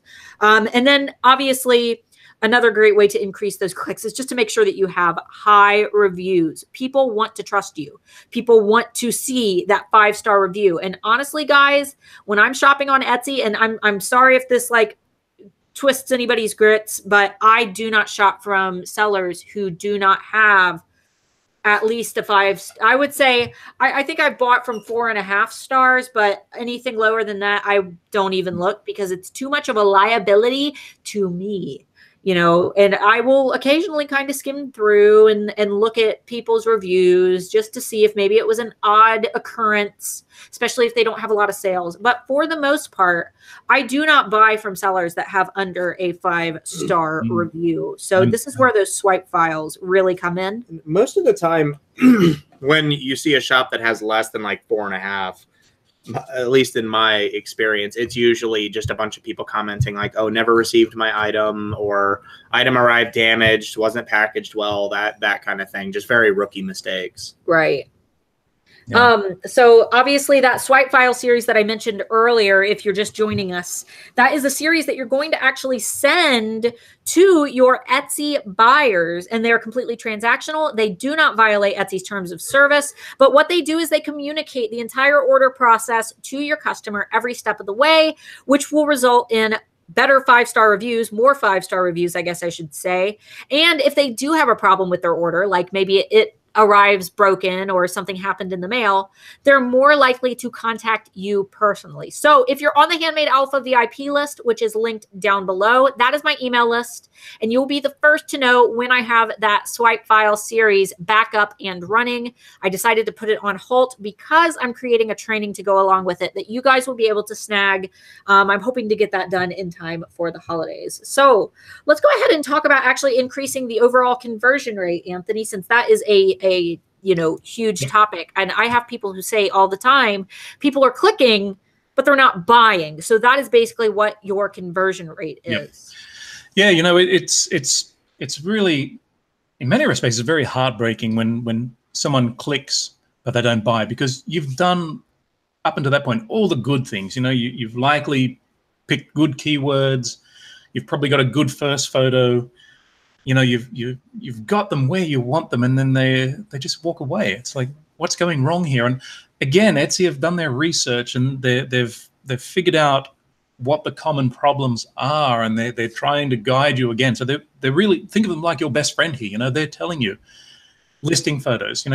That first one has to be great, but it has to be followed up as well. You've got 10 possible images you can put in there, so use them as best as you can. And I know there's going to be heaps of you out there that have got something that's, it's twine or something like that. How many photos can you take of that, right? In that case, it is what it is. But if you've got something that's, maybe you're a painter, or you sell vintage, use those slots, get the detail in there. If there's a vintage item and it's got a little bit of wear and tear, you may want to put that in there just for transparency's sake. Or if it's a piece of art and there's a particular detail that you think is really beautiful and eye-catching, take a picture of that. Lifestyle photos of people, you know, the products sitting in your home or sitting naturally, or models, of yourself holding it. Put it next to a ruler, put it next to a coin so people can, you know, get a sizing idea. Yeah, if you're selling something that's delicate, put a photo of the packaging in there so that people feel reassured that it's going to arrive in good order. So you know they've given us some great guides there. There's a couple of links on there. There's Starla's iPicky training as well. These are all good things to help you get those pictures in there. And you know, it's frustrating when I know they changed it from 5 to 10 about a year ago, or a bit over a year ago, and people have got 1,000 listings or more. How do you do that? Well, you've just got to, over time, I'd focus on, those ones that you think are getting lots of views but not converting. Go in there and have a look at them and go, why? Is it my pictures? Is there not enough pictures in there? Things like that. And somebody actually asked, this is a good question. 3D Print Base asked, what percentage is a ideal conversion rate for Etsy? You know, I haven't done deep analysis on it, but I think if you have below 1% conversion rate, you need to pay attention. You need to look at that listing and go, what's going wrong here? I've done like some brief analysis of my wife's shop, and most of her stuff has a 1% or higher conversion rate. I don't know, Starla, whether you've got any insight that you can share with what you've seen in your shop or others that you've helped out in the past. But I think 1% in my mind is the magic number at this stage. Yeah, my highest converting listing is Amber Marie said 100%. Okay, my highest converting listing is, I believe, 1 point. What did we looked at it? Was it 1 point? It was something crazy. Yeah. It was like one point something, but it sells almost every single day. Yep. Okay. So that kind of gives some indication there. And I think too that it probably does vary depending on what you sell as well. Because I mean, if you take two items that are really popular, one's $50, one's $1,000. The one that's $50 is clearly going to sell more than the one that's $1,000, even though they have, say, even the exact same amount of visitors. But the conversion is more valuable for the higher priced item because it is, even though it's selling less. So I think it's entirely dependent on what you sell too. Yep. Yeah. All right. What have they got here? So descriptions. This is a good one because I think Etsy have clarified a few things, especially in my mind, because I wanted, better guidance here. And I think a lot of you have probably had that situation where someone's bought from you and they clearly did not read the description. Oh, yes. Yeah. Like the person that literally just said earlier that someone tried to return an item because it wasn't black enough and they gave them a bad rating because of it. Yeah. I would contact Etsy about that, by the way. That's a bit stupid.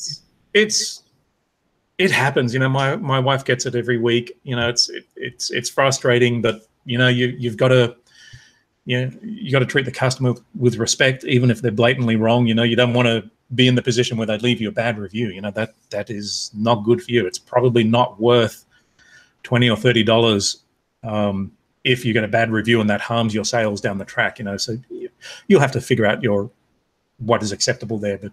But description. So here, what I really like is they've actually helped us try to structure our description better, and it's very interesting. And I like how they've done this. They've said, get the facts and figures out first and foremost.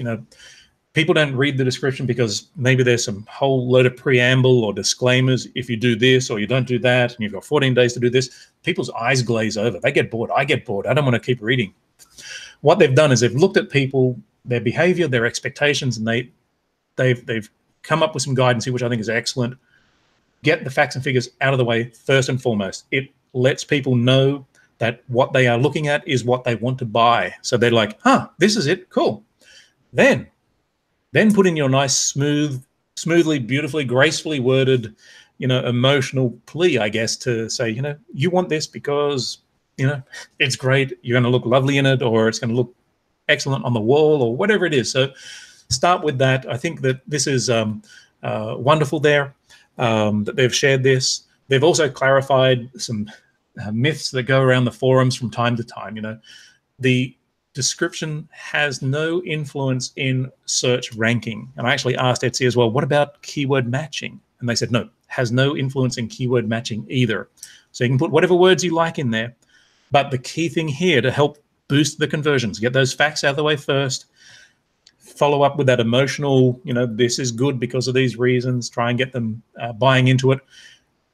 Lastly, they put in a good little tip here as well, because Etsy's not the only search engine you should be looking at optimizing for. They talk about Google, and they say in here the first 160 to 500 characters tend to be the most important for external search engines like Google.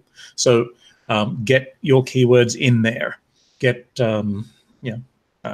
those descriptive words so that Google can get that match, and hopefully you get some referrals from Google that way. So another great tip from them. You don't want to have a long-winded, boring description. You may think it's interesting because you've got all your disclaimers in there and things like that. It's boring for a buyer, or it's scary. That's another thing. Don't put scary stuff in there. You want to win them and encourage them. So try to take heed of that advice there. I think they've done a very good job of summarizing that there. And Sally, she asked something that I wanted to talk about as well. She said, do games in Etsy hurt conversion rate? So first, for those who aren't aware of what games are, that is like ladders and favorite ladders, where everyone's like, oh, here's my shop. Now everybody go favorite my shop. And then everybody who comments under me, I'll go favorite your guys' shop, and we'll all go favorite each other's shops. And that will boost us in Etsy. And no, what that does is it tells Etsy that everyone's clicking that listing and nobody's buying it. So they absolutely hurt. Yep. Don't do it, please. And then G Morgan also asked a very common question. She said, have you tried I see you favorited this item. Here's a coupon thing. Don't do that. Don't do that. It's against Etsy's terms of service. You cannot message a customer first. They have to message you, and you can respond to them, but you cannot message a customer just because they favorited an item. And not only that, when I get messages like that, I get really aggravated. Like, as a shopper, I get super duper aggravated. So don't do that. Yeah. All right. Processing time. So this, to me, they've shed some light here on buyer behavior. And one of the big turnoffs is long processing time. And, we should all be getting ready for holiday season. That's why I wanted a lot of people to join us today, because you should be thinking about holiday season. But guess what? If you've got an item where you've padded out that processing time just to give, a little bit of buffer so you can whatever, you've got to think like a business person. If you're bumming around and not doing your job and you're just padding out the processing time, you run the risk of someone picking a different product because it's not going to get to them on time. Right. Now, if it's coming up to Christmas, guess what? If you've got a 10-day processing time and people are shopping at the last minute, they're not going to buy from you. Too much of a risk. What if something is wrong with it? What if it's the wrong size, the wrong color, the wrong shade of black, whatever it is? If you don't get that to them quickly so they can decide whether they want to keep it or return it, there's a problem there. So these are things that are turning buyers off. So if you've got a fair and accurate processing time, that's great. If you've got something that's in stock, just sitting on a shelf somewhere, have 1-day processing time. Oh, absolutely. This will definitely help you. You look at things that force people to abandon a cart or, back out of a listing and not turn into a sale. This is one of those ones. I can't think of any purchase, I think, in the last year that I've made on Amazon. I make a few of them because my needs are, really technical, where I don't look at that processing time and go, am I going to get this quickly? What's their return policy like, and things like that. So if you can, if it's at all possible, try and get that processing time down it's got to be manageable. Don't put it at 1 day if you can't ship that in 1 day. Make sure it's reasonable. You don't want to let people down, because that's going to open you to exposure to a negative review or a return or a case being opened and things like that. You don't want to mislead. You don't want to set expectations that you can't deliver on. Right. And I want to go ahead and G Morgan said, I'm using Etsy's own program. I'm not stupid, Starla. I didn't call you stupid. Well, you didn't mention that in your comment. I don't want you to say what you mean what you said. Right. We took the information that you said, but yes, you can set up the thing where Etsy actually sends out the abandoned cart feature. you can do that. That's absolutely that's not fine. The same thing as a like, though. Right. That's not the same as them favoriting your item and then you going and messaging them. So I'm sorry if I misunderstood that. There wasn't a lot of context there for us to go off of it first. And then Sonora K Creation said, some of my items have a long processing time because they're custom made. That's fine. So do mine. I have to put custom crystals on almost all of my keys. So my processing time is 5 to 6 days, and that doesn't slow me down at all. Just make sure that you're clear on that, and make sure that if you do have any ready-made items, that you're able to ship those a little bit faster if possible. This isn't something that is factoring into ranking per se. It's factoring into how shoppers are going to perceive you next to your competitors. Okay. And another big tip for the holidays that I mentioned last week is that make sure that you're thinking about your holiday shoppers when it comes to your actual return policies. This is one that kind of gets swept under the radar. But when people are shopping for a holiday gift in November and they know that they're not going to actually be giving it until December 25th, and you only have a 30-day return policy, that's a liability. So just for the holidays, I recommend extending out your return policies just by, make it at least out to January, just so you can kind of cater your products a little bit if you do offer returns, especially for clothing. Otherwise, that might be a huge turnoff. So that's a little tip. And then Deborah Mix also says, is it okay to thank people for favoriting your shop or your items? No. Literally the only time you can contact a customer is if they contact you or if it's transactional. Period. You can't contact anyone for any reason unless it's transactional or they contact you first. Yeah. All right. So let's go ahead and we're going to finish off with shipping. And I know that we've already kind of covered this. Yeah. I just wanted to add with the shipping that I've seen a lot of other independent research outside of Etsy that backs up what they're saying here. Shipping costs is the #1 reason why people abandon carts. So, keep it in mind. Etsy have been telling us for a year. Josh has been pounding it into us for a year. Try and keep it reasonable. If you can shift some of that cost into the product, do so. Some stuff it's just not going to be possible for, and that's fine. I think, you just have to be aware that Etsy have done their research. They have seen what makes people abandon the shopping cart, and they're passing that on to you. That's why they're doing that. They're not trying to mess you up or anything like that. They're not trying to turn into a Amazon or a race to the bottom. They're trying to help you understand why people abandon the shopping cart, why your listing isn't converting as well as others may be. All right. So I wanted to go ahead and answer a question that Lisa asked. She said, why does Etsy say in the email that you should use punctuation or symbols to separate your phrases if you're supposed to make titles short? And basically the reason to that is you can do one or the other. You should be focusing on making those titles short, but if you need to separate out keywords, I still use very detailed keyword strings.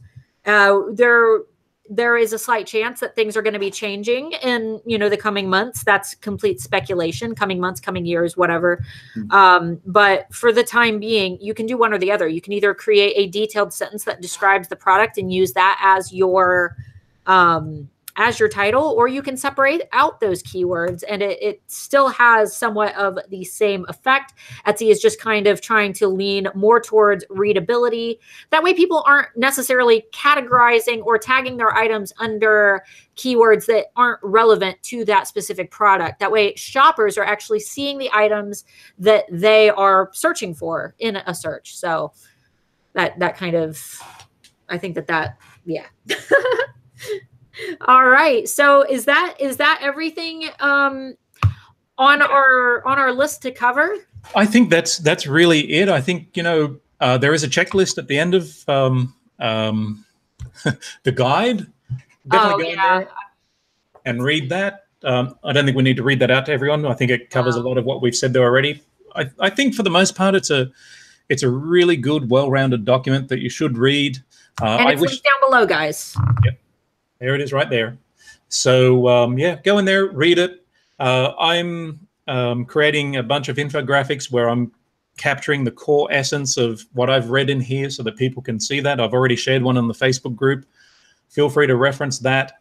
But yeah, I think that's all I wanted to show there. Maybe I can start to give what's going on there? All right. He had no idea that I was no, I didn't. Got rid of him. I pulled a sticker off my laptop because I haven't taken them off yet, and I haven't to use an alcohol wipe to clean it. All right, guys. So what you're about to see is some top secret, brand new, super duper cool features for EtsyRank. And yep. Anthony is going to tell you a little bit about those. He's going to screenshot for you. He's going to show them all off. Is the group like the first people to see these new features? Is this the first time that they've been unveiled? Yep. So they're not secret anymore. They literally just went live on the website at about 11:45. So ooh. I've already had a few emails already. So I'm going to dive in. I'm going to actually give you a demonstration. A few people asked how these changes will affect grading and things like that on EtsyRank. And, you know, to start with, what we've been showing you and talking about over the last couple of years hasn't really changed in a material way, apart from the titles and shipping price. But what I felt I felt that this was a good catalyst to revamp the listing audit and the way the grading system's working. So I'm going to dive in and show you a couple of listings that I've created here. So let me just see if I can share my screen. And a few people wanted to know if the new features that you've been kind of teasing throughout this this session, they've asked if those features are going to be pro or free. What I'm going to show you here is all free. Cool. Free, guys. Free. Everyone. You know, like I said, I really want to make sure that everyone has the tools and the ability to be successful. So can you see my screen? Yes. Okay, great. So what I've done is I've got my little demo shop here, and I'm actually in the draft listing section. So I've got 3 really crappy listings that I've created here, where I've actually stolen the images from Alibaba or AliExpress. I kind of like to pick on them sometimes because I know that they often steal images from Etsy. So about 99% of the time, yeah. Yeah, this is my little cheap shot at them. So don't judge me on the images I've chosen here. I didn't take the pictures. Also, I've deliberately created 3 really bad listings. So for various reasons. And what I want to do is show you each of those now and how the listing audit has changed so that it alerts you when we think something's wrong, when we think that something is going against what the best practices Etsy have just shared with us. So I'm going to dive straight in and going to have a look at this first listing here. So this is a gold and emerald wedding ring. That's a pretty short and fairly descriptive sort of title. I think it's okay. But what I want to start to show you is what we're doing differently now. So one of the things that I heard people talking about was, what do I need to change? What's a good example? And things like that. And one of the things that I talked to Etsy about was, how do we educate people better? So what you'll start to see more and more of in EtsyRank is this case where we actually highlight the best practices. So we'll take an extract from the ultimate SEO guide and put it into here and say, you know, guys, this is what you should be doing. Focus on writing short, clear, et cetera, et cetera. I'm not going to read it all to you. So you're going to have a little bit of a tip there. If you're unsure, you can click on the link here. It'll take it over to Etsy and you can see the whole article and get a refresher and make sure that's okay. The next thing that we're doing, and this isn't new, the title, we highlight roughly the first 45 to 50 characters. This is really the most important part of your title. So if you've got a longer title, you want to make sure that those really strong keywords are highlighted in there. It's not an exact science, but it's meant to help guide you to make sure that you're really getting the most important words where they should be. We have a couple of statistics, and I'll show you some more about this in a moment. I'm going to just scroll down the page here. So now, this is where some things have changed quite a bit. Now, the rules and the scoring hasn't really changed, but what we're doing is we're taking advantage of this advice that Etsy have given us and said, okay, how can we let you know that there's an opportunity to optimize your listing a little bit more? Maybe there's a redundant tag in there or something like that. So I'm going to walk you quickly through this section here, and then I'll move on to the attributes. So first of all, if you're not using all 13 tags, we'll put a little alert up there. It's just reminding you again, you know, get those extra tags in there. They're missed opportunities. I think this section here, if you can see where my mouse pointer is not new. We talk about how competitive those keywords are, what the sort of custom demand looks like and the engagement levels look like. there's no magical rule there. You kind of find your sweet spot. A lot of people like to target high competition and demand and things like that. So I'm not going to sweat on that. But what I want to focus on are these new columns that I've got in here. So what we're doing is we're doing a bunch of tests now. If you've got a single word tag in here, we'll show you that there's a problem in this column here. If you duplicate your tag with something that's in your category, we'll let you know in here. If you duplicate a tag with one of your attributes, we'll let you know in here. If we see similar tags, and I'm going to show you an example of this in a minute because I'm very proud of this little feature. It's very neat. We'll let you know if you've got a similar tag, and possibly you can remove one of them.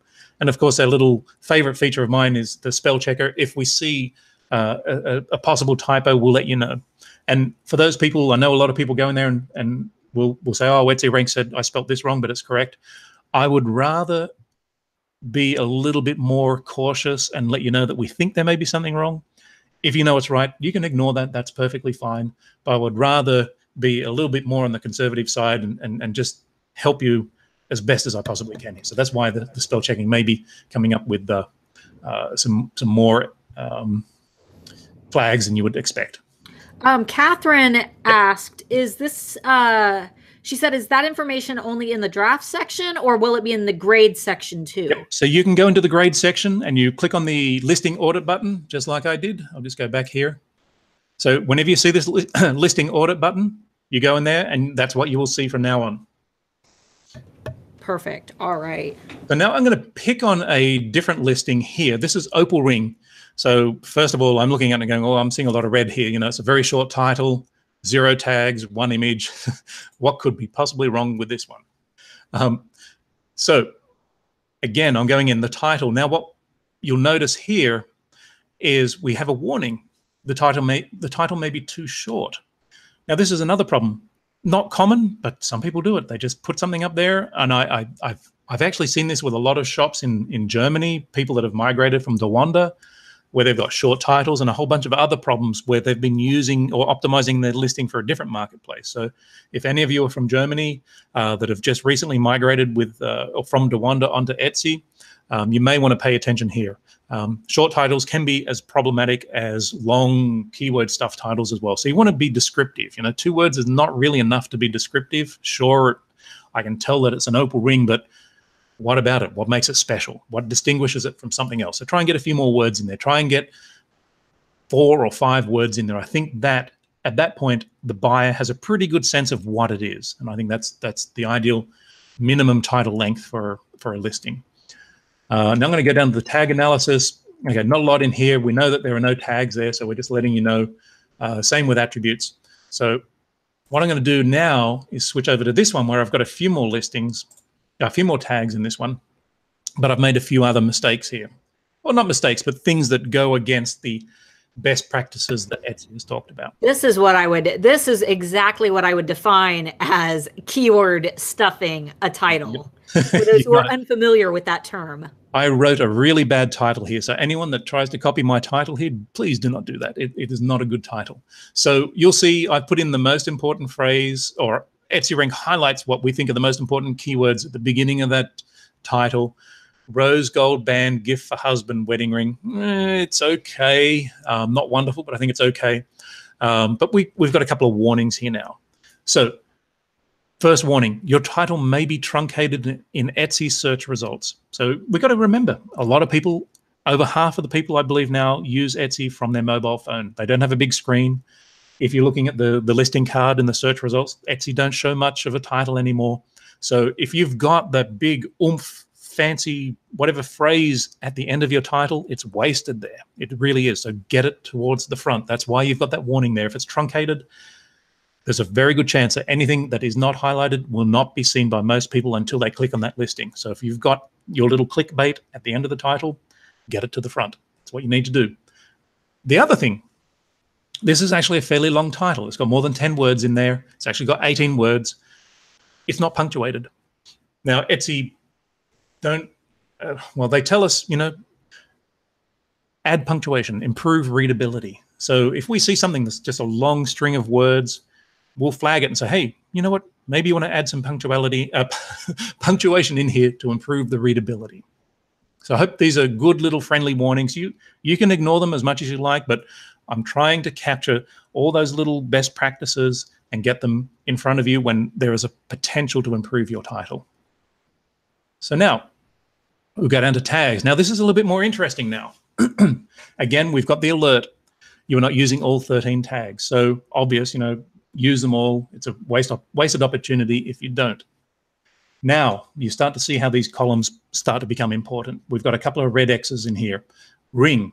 Well, what's wrong with that? It's a single word tag. We've just seen from Etsy's updated guide. Use multi-phrase or multi-word tags. They will help attract buyers better than single word tags. We've also got in here a similar tag warning. And what does that mean? Well, guess what? We can find the word ring in another tag. Where is it? Wedding ring. So why have ring as a standalone tag? One, first of all, it's a single word tag, which Etsy are discouraging. And two, it's already found in another tag anyway. So guess what? You can safely go and remove this tag because there's a similar one elsewhere. And you've now got a free tag to put something else in there. You can put a synonym in there. You can put anything else that you like in there. We've got another example down here, which is bands. Bands, okay, it's a wedding band. But again, it's a single word tag, probably better off having it in a multi-word sort of phrase. But guess what? It's also a category duplicate. So if we go down to the categories, guess what? Here it is here. So now EtsyRank will let you know if you've got an attribute or a tag that is repeated in your categories. So if you see a little red X here, it's a category duplicate. It's redundant. You can remove that and use that tag to put some other keywords in there and attract more buyers. Same deal. Can you still hear me all right? Yes, we actually, I muted on my end to make sure that I didn't interfere with you at all. Just a little worried I was talking to myself. Okay. No, so, you're fine. We do have a lot of questions rolling in though. So whenever we're finished here, are you going to be good to answer a few of those? Absolutely. I'm good for another 20 minutes, I think. Perfect. Yep. So I'll be very quick here. Attribute duplicate as well. So similar to the category duplicate, if we see the tag mentioned in your attributes, we'll let you know. So here we are, rose gold. We've got the little red marker here. And guess what? We've got it down here as well. So you can safely remove that tag, put something else in there to describe your listing and attract more buyers in there. We've also got the spell checker capability in here. In my example, I didn't actually spell anything wrong, but I think you see the point there. I'll just quickly scroll down here. I don't think there is much else that I wanted to call out other than, the best practices that we talk about here. There is an alert if your processing time starts to look a little bit too long. Again, if you're making custom items, people expect a bit of time. So I wouldn't worry about that. If it's something you have to take time to make, that is perfectly understandable. But if you've got stuff where you just pad out your processing time just to make it easier for you, you may want to reduce that down as well. So that's the key things I wanted to call out there. One thing I did want to say is that the grade has disappeared temporarily. It will come back. I'm waiting until next week. I am looking at some of the results that are coming in, some of the feedback that's coming in before I update the grading system. So don't fret, it will come back. You'll get a bit of a notice when we think you need to pay attention to a listing, so it'll be more convenient. But that's what I wanted to point out there. So Starla, do you want to start rattling off those questions? And absolutely. I'll do my best to answer you. That's actually one of the questions that we had was somebody asked about grades and where those went. So they'll be back. They'll be back, guys. We probably won't elaborate too much on questions just so we can get through as many as we can. Yep. We'll try to keep the answers simple. I'm new here. Can you draft a listing in EtsyRank, or is the draft coming from Etsy over to EtsyRank? Yep, you have to do it the other way. You have to start with Etsy. And once you think it's looking pretty good, you might want to pop over to EtsyRank, go into the draft listing section and check it out. See if there are any problems. Awesome. Anthony, you want to stop screen sharing so I can zip over to you when... Oh, there's us. And there's you. I went to click on your screen and it was just still EtsyRank. All right, let's see. Kremlin Mirrors, your question's a little bit too broad because that's kind of a very specific thing. How can I make the most of my EtsyRank Pro membership? Just learn how to use it as best you can. Start using it. Start playing with it. Start clicking on things and experimenting as a user. You know, myself, because I know that Anthony isn't always like the best at going from like a user perspective, because he always messages me and he's like, hey, what's your opinion on this? So from a user perspective, I learned how to best utilize my EtsyRank Pro membership just by diving in and playing with things and discovering. Experiment, have fun with it. Capital letters mean nothing, right? I don't necessarily think that they don't mean nothing, especially in like readability. For readability, it's a grammar thing, but not for SEO. Beginning of that, she asked if capital letters have any effect, and I'm assuming what she means is on like SEO. No effect at all. I would use, in my opinion, I would use correct capitalization. Nouns, beginning of sentences, things like that. Definitely use the first letter as the capital.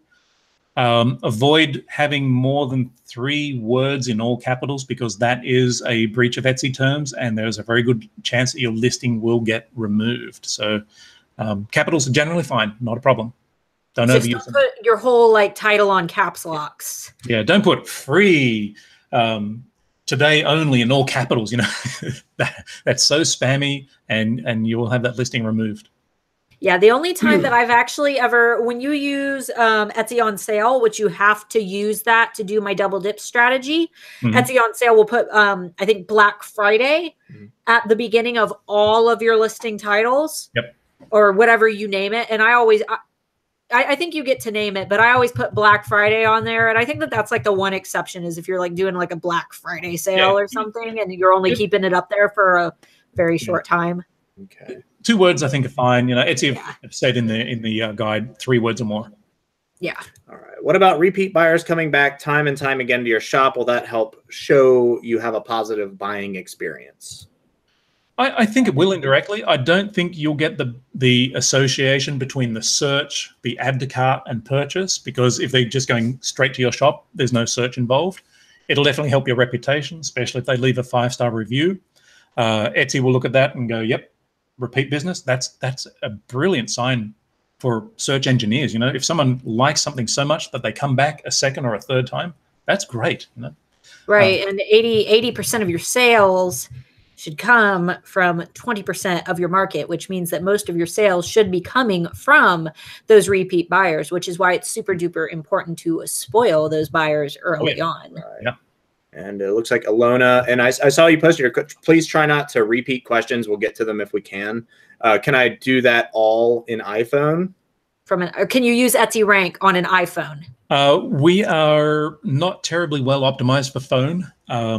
I am working on that. There is a new version coming out, hopefully next week, where it's more mobile friendly, but there is so much information, it is actually very hard to get it into a phone. So it's somewhat okay. The listing audit, I'll see what I can do. If you have a problem, let me know. Because if I hear enough people with problems like that, I can certainly prioritize and get some improvements for phone users. Yeah. Though I will say, and this has been a general recommendation of mine forever, if all you have is a phone, I wouldn't be trying to run an Etsy shop based on specifically that alone. I think it's pretty should have a computer. Most of the software, especially if you're trying to follow like what we say, editing photos, like iPicky is not going to be super duper mobile friendly. I would recommend getting a computer just for the sake of being able to store more information, for one, easier access to all of your information, and more site compatibility. Right. It doesn't have to be like a crazy expensive computer. You can go get a $300 computer from Walmart and do it all. It's just going to take you more time. Yeah, in most cases, I mean, obviously we can't give tax advice, but in most cases, talk to your accountant. You can write that off. Usually write it off. Right. Let's see here. Well, EtsyRank. Okay, so same question. Okay, come on, stop jumping. Okay. The chat just jumps around. Yeah, so just to be clear, keywords have equal value whether or not they appear in title tags, attributes, and categories. Can you repeat the beginning of that again? Yeah, so keywords have equal value whether or not they appear in the title tags, attributes, and categories. So basically, titles, tags, attributes, and categories, are they all weighed equally? Don't know.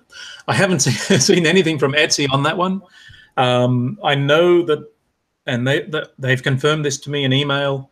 If you repeat the keywords in your title and in your tags, there is some extra weight put onto those. Obviously, with the shorter titles, you can't repeat everything, and I wouldn't recommend you repeat everything because then you're obviously being repetitive and you don't have that variety. But as for weighting, not that I'm aware of. Right, and we don't like speculate or give you guys any information that we can't personally confirm. So that's one of those things where, and if we do, we tell you that it's speculation. Right, it's usually just good to assume that everything's weighed equally and not put more effort into one thing than another thing, because there's always a chance.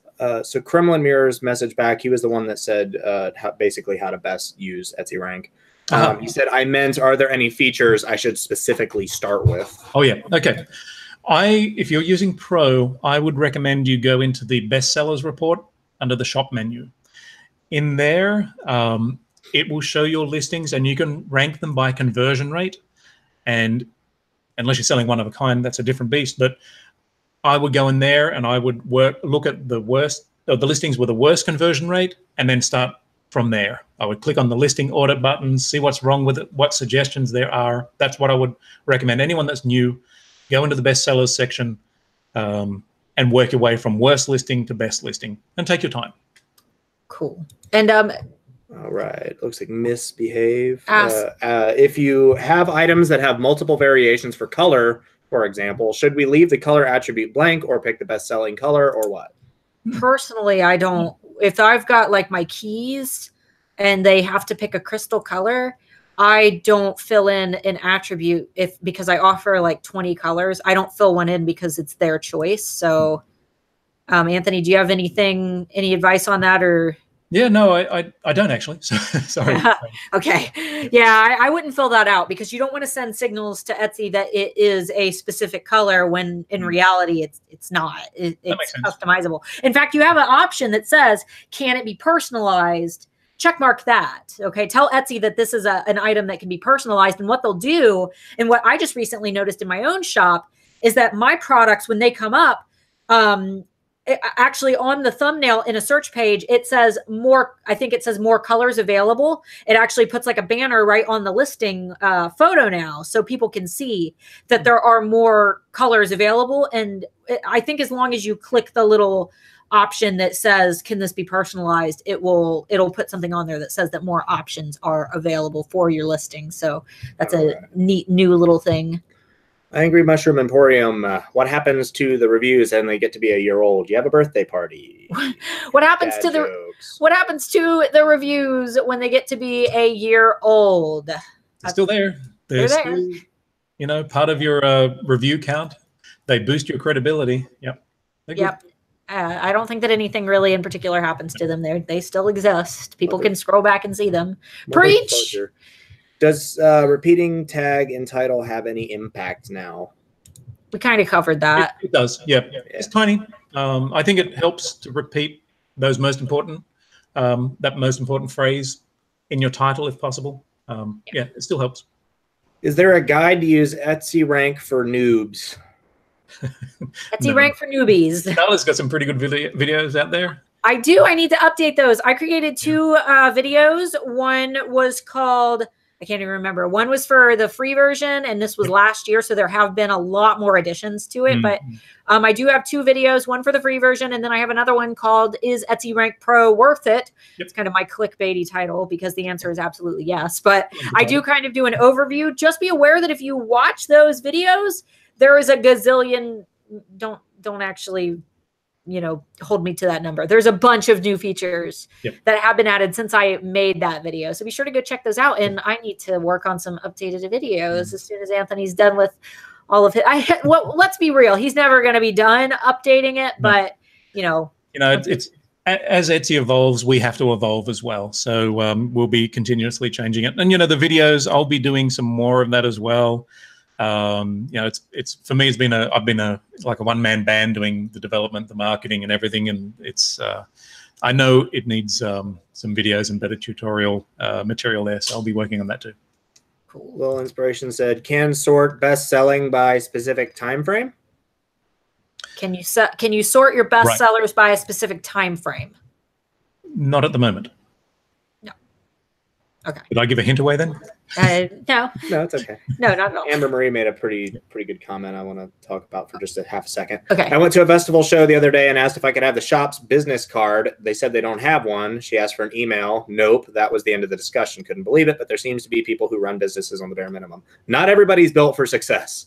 I mean, it's 2018 and information is so wide. You can literally learn anything you want in the whole world in seconds on the internet. And that you're going to find that kind of thing. So do your research. Yeah, guys, here's a fun fact. I didn't go to college, but here I am. So your mom went to college.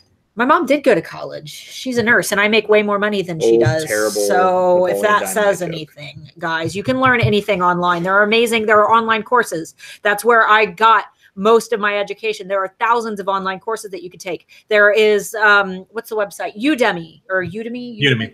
Udemy. Which you have to take those with a grain of salt because anybody can make a course. That's true. But look at ratings on Udemy. But it's the same as like if you take 3 different courses, it's no different than reading 3 different books about the exact same thing. You take the information that everyone seems to have in common. That's probably the part that's correct, and everything else is probably like take it with a grain of salt. Find the common denominator amongst them all. And exactly. You know what? You're not good at math. Don't talk about that. That's true. Is it better to list our items that we offer in multiple colors individually or all together as one listing with color selections, or does it not matter?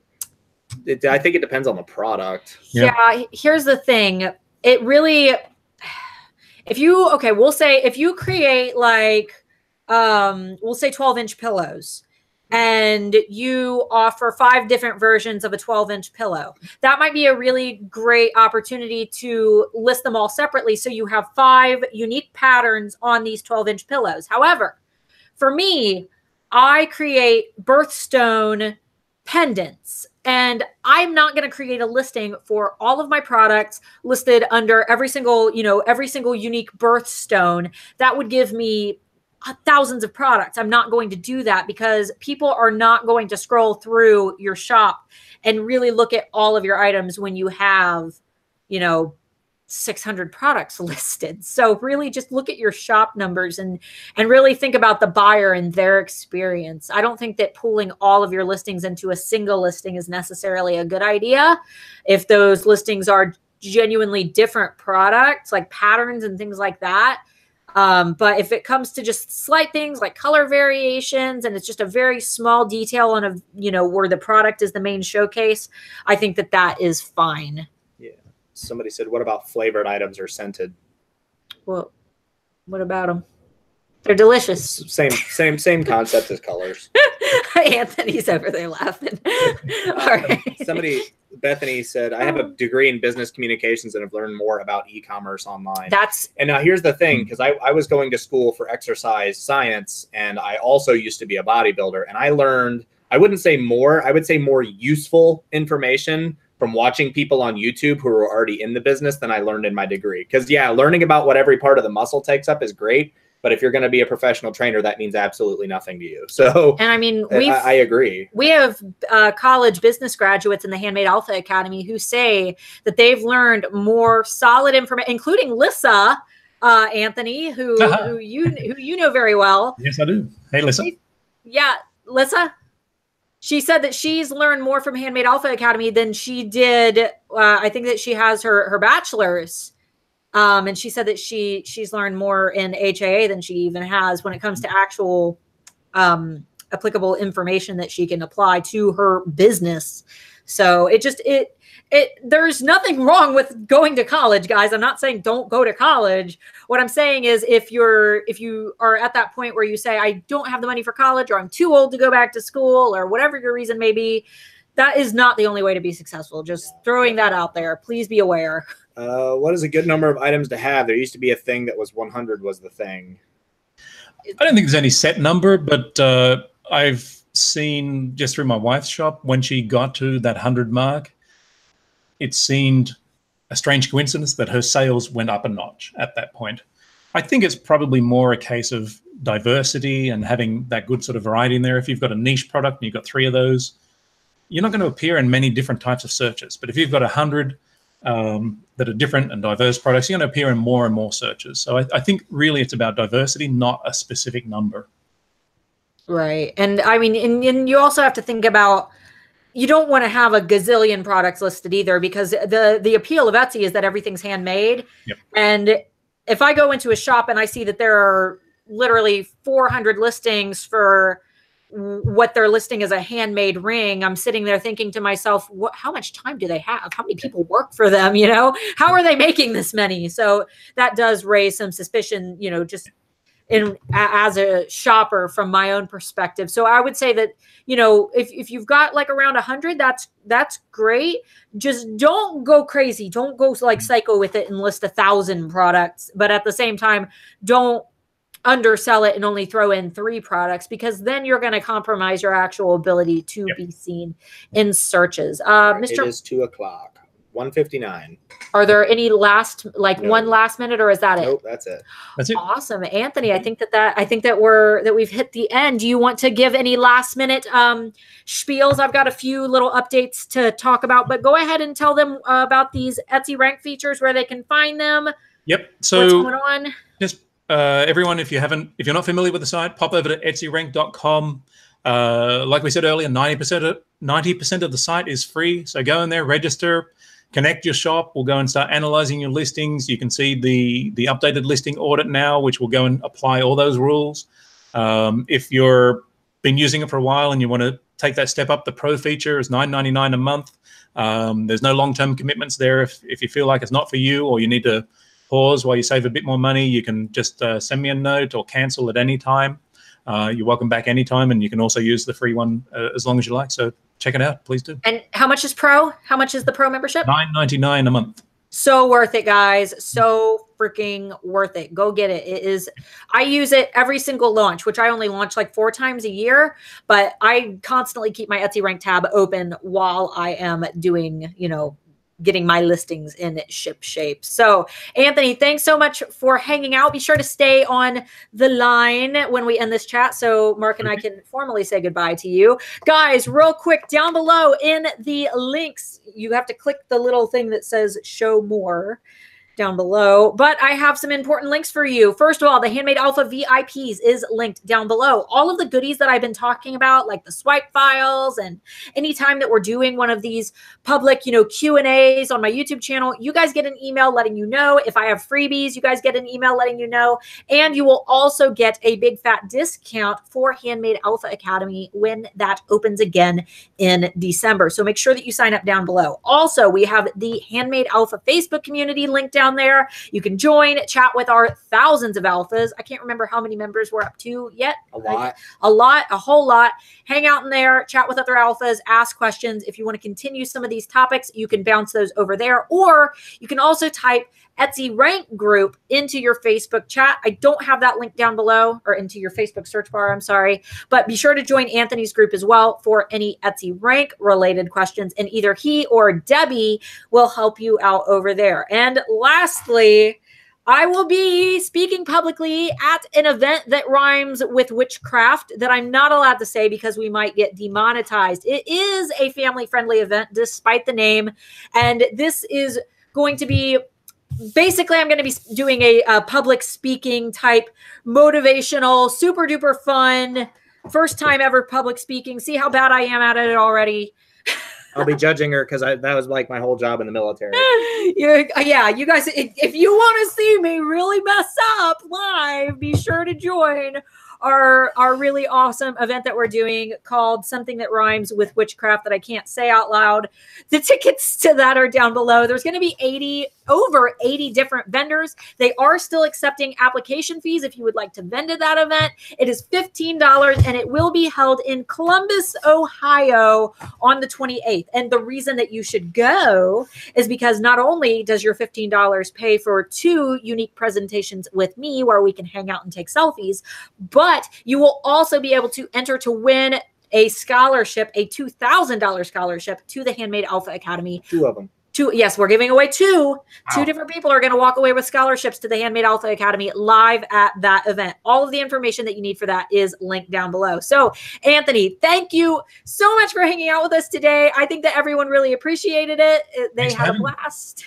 Any last minute words for the alphas? No, just have a great afternoon. Get your shop ready for Christmas, and best of luck. Perfect. All right, guys. Good advice for everybody. We will see you guys later, probably next Friday. Goodbye. Goodbye.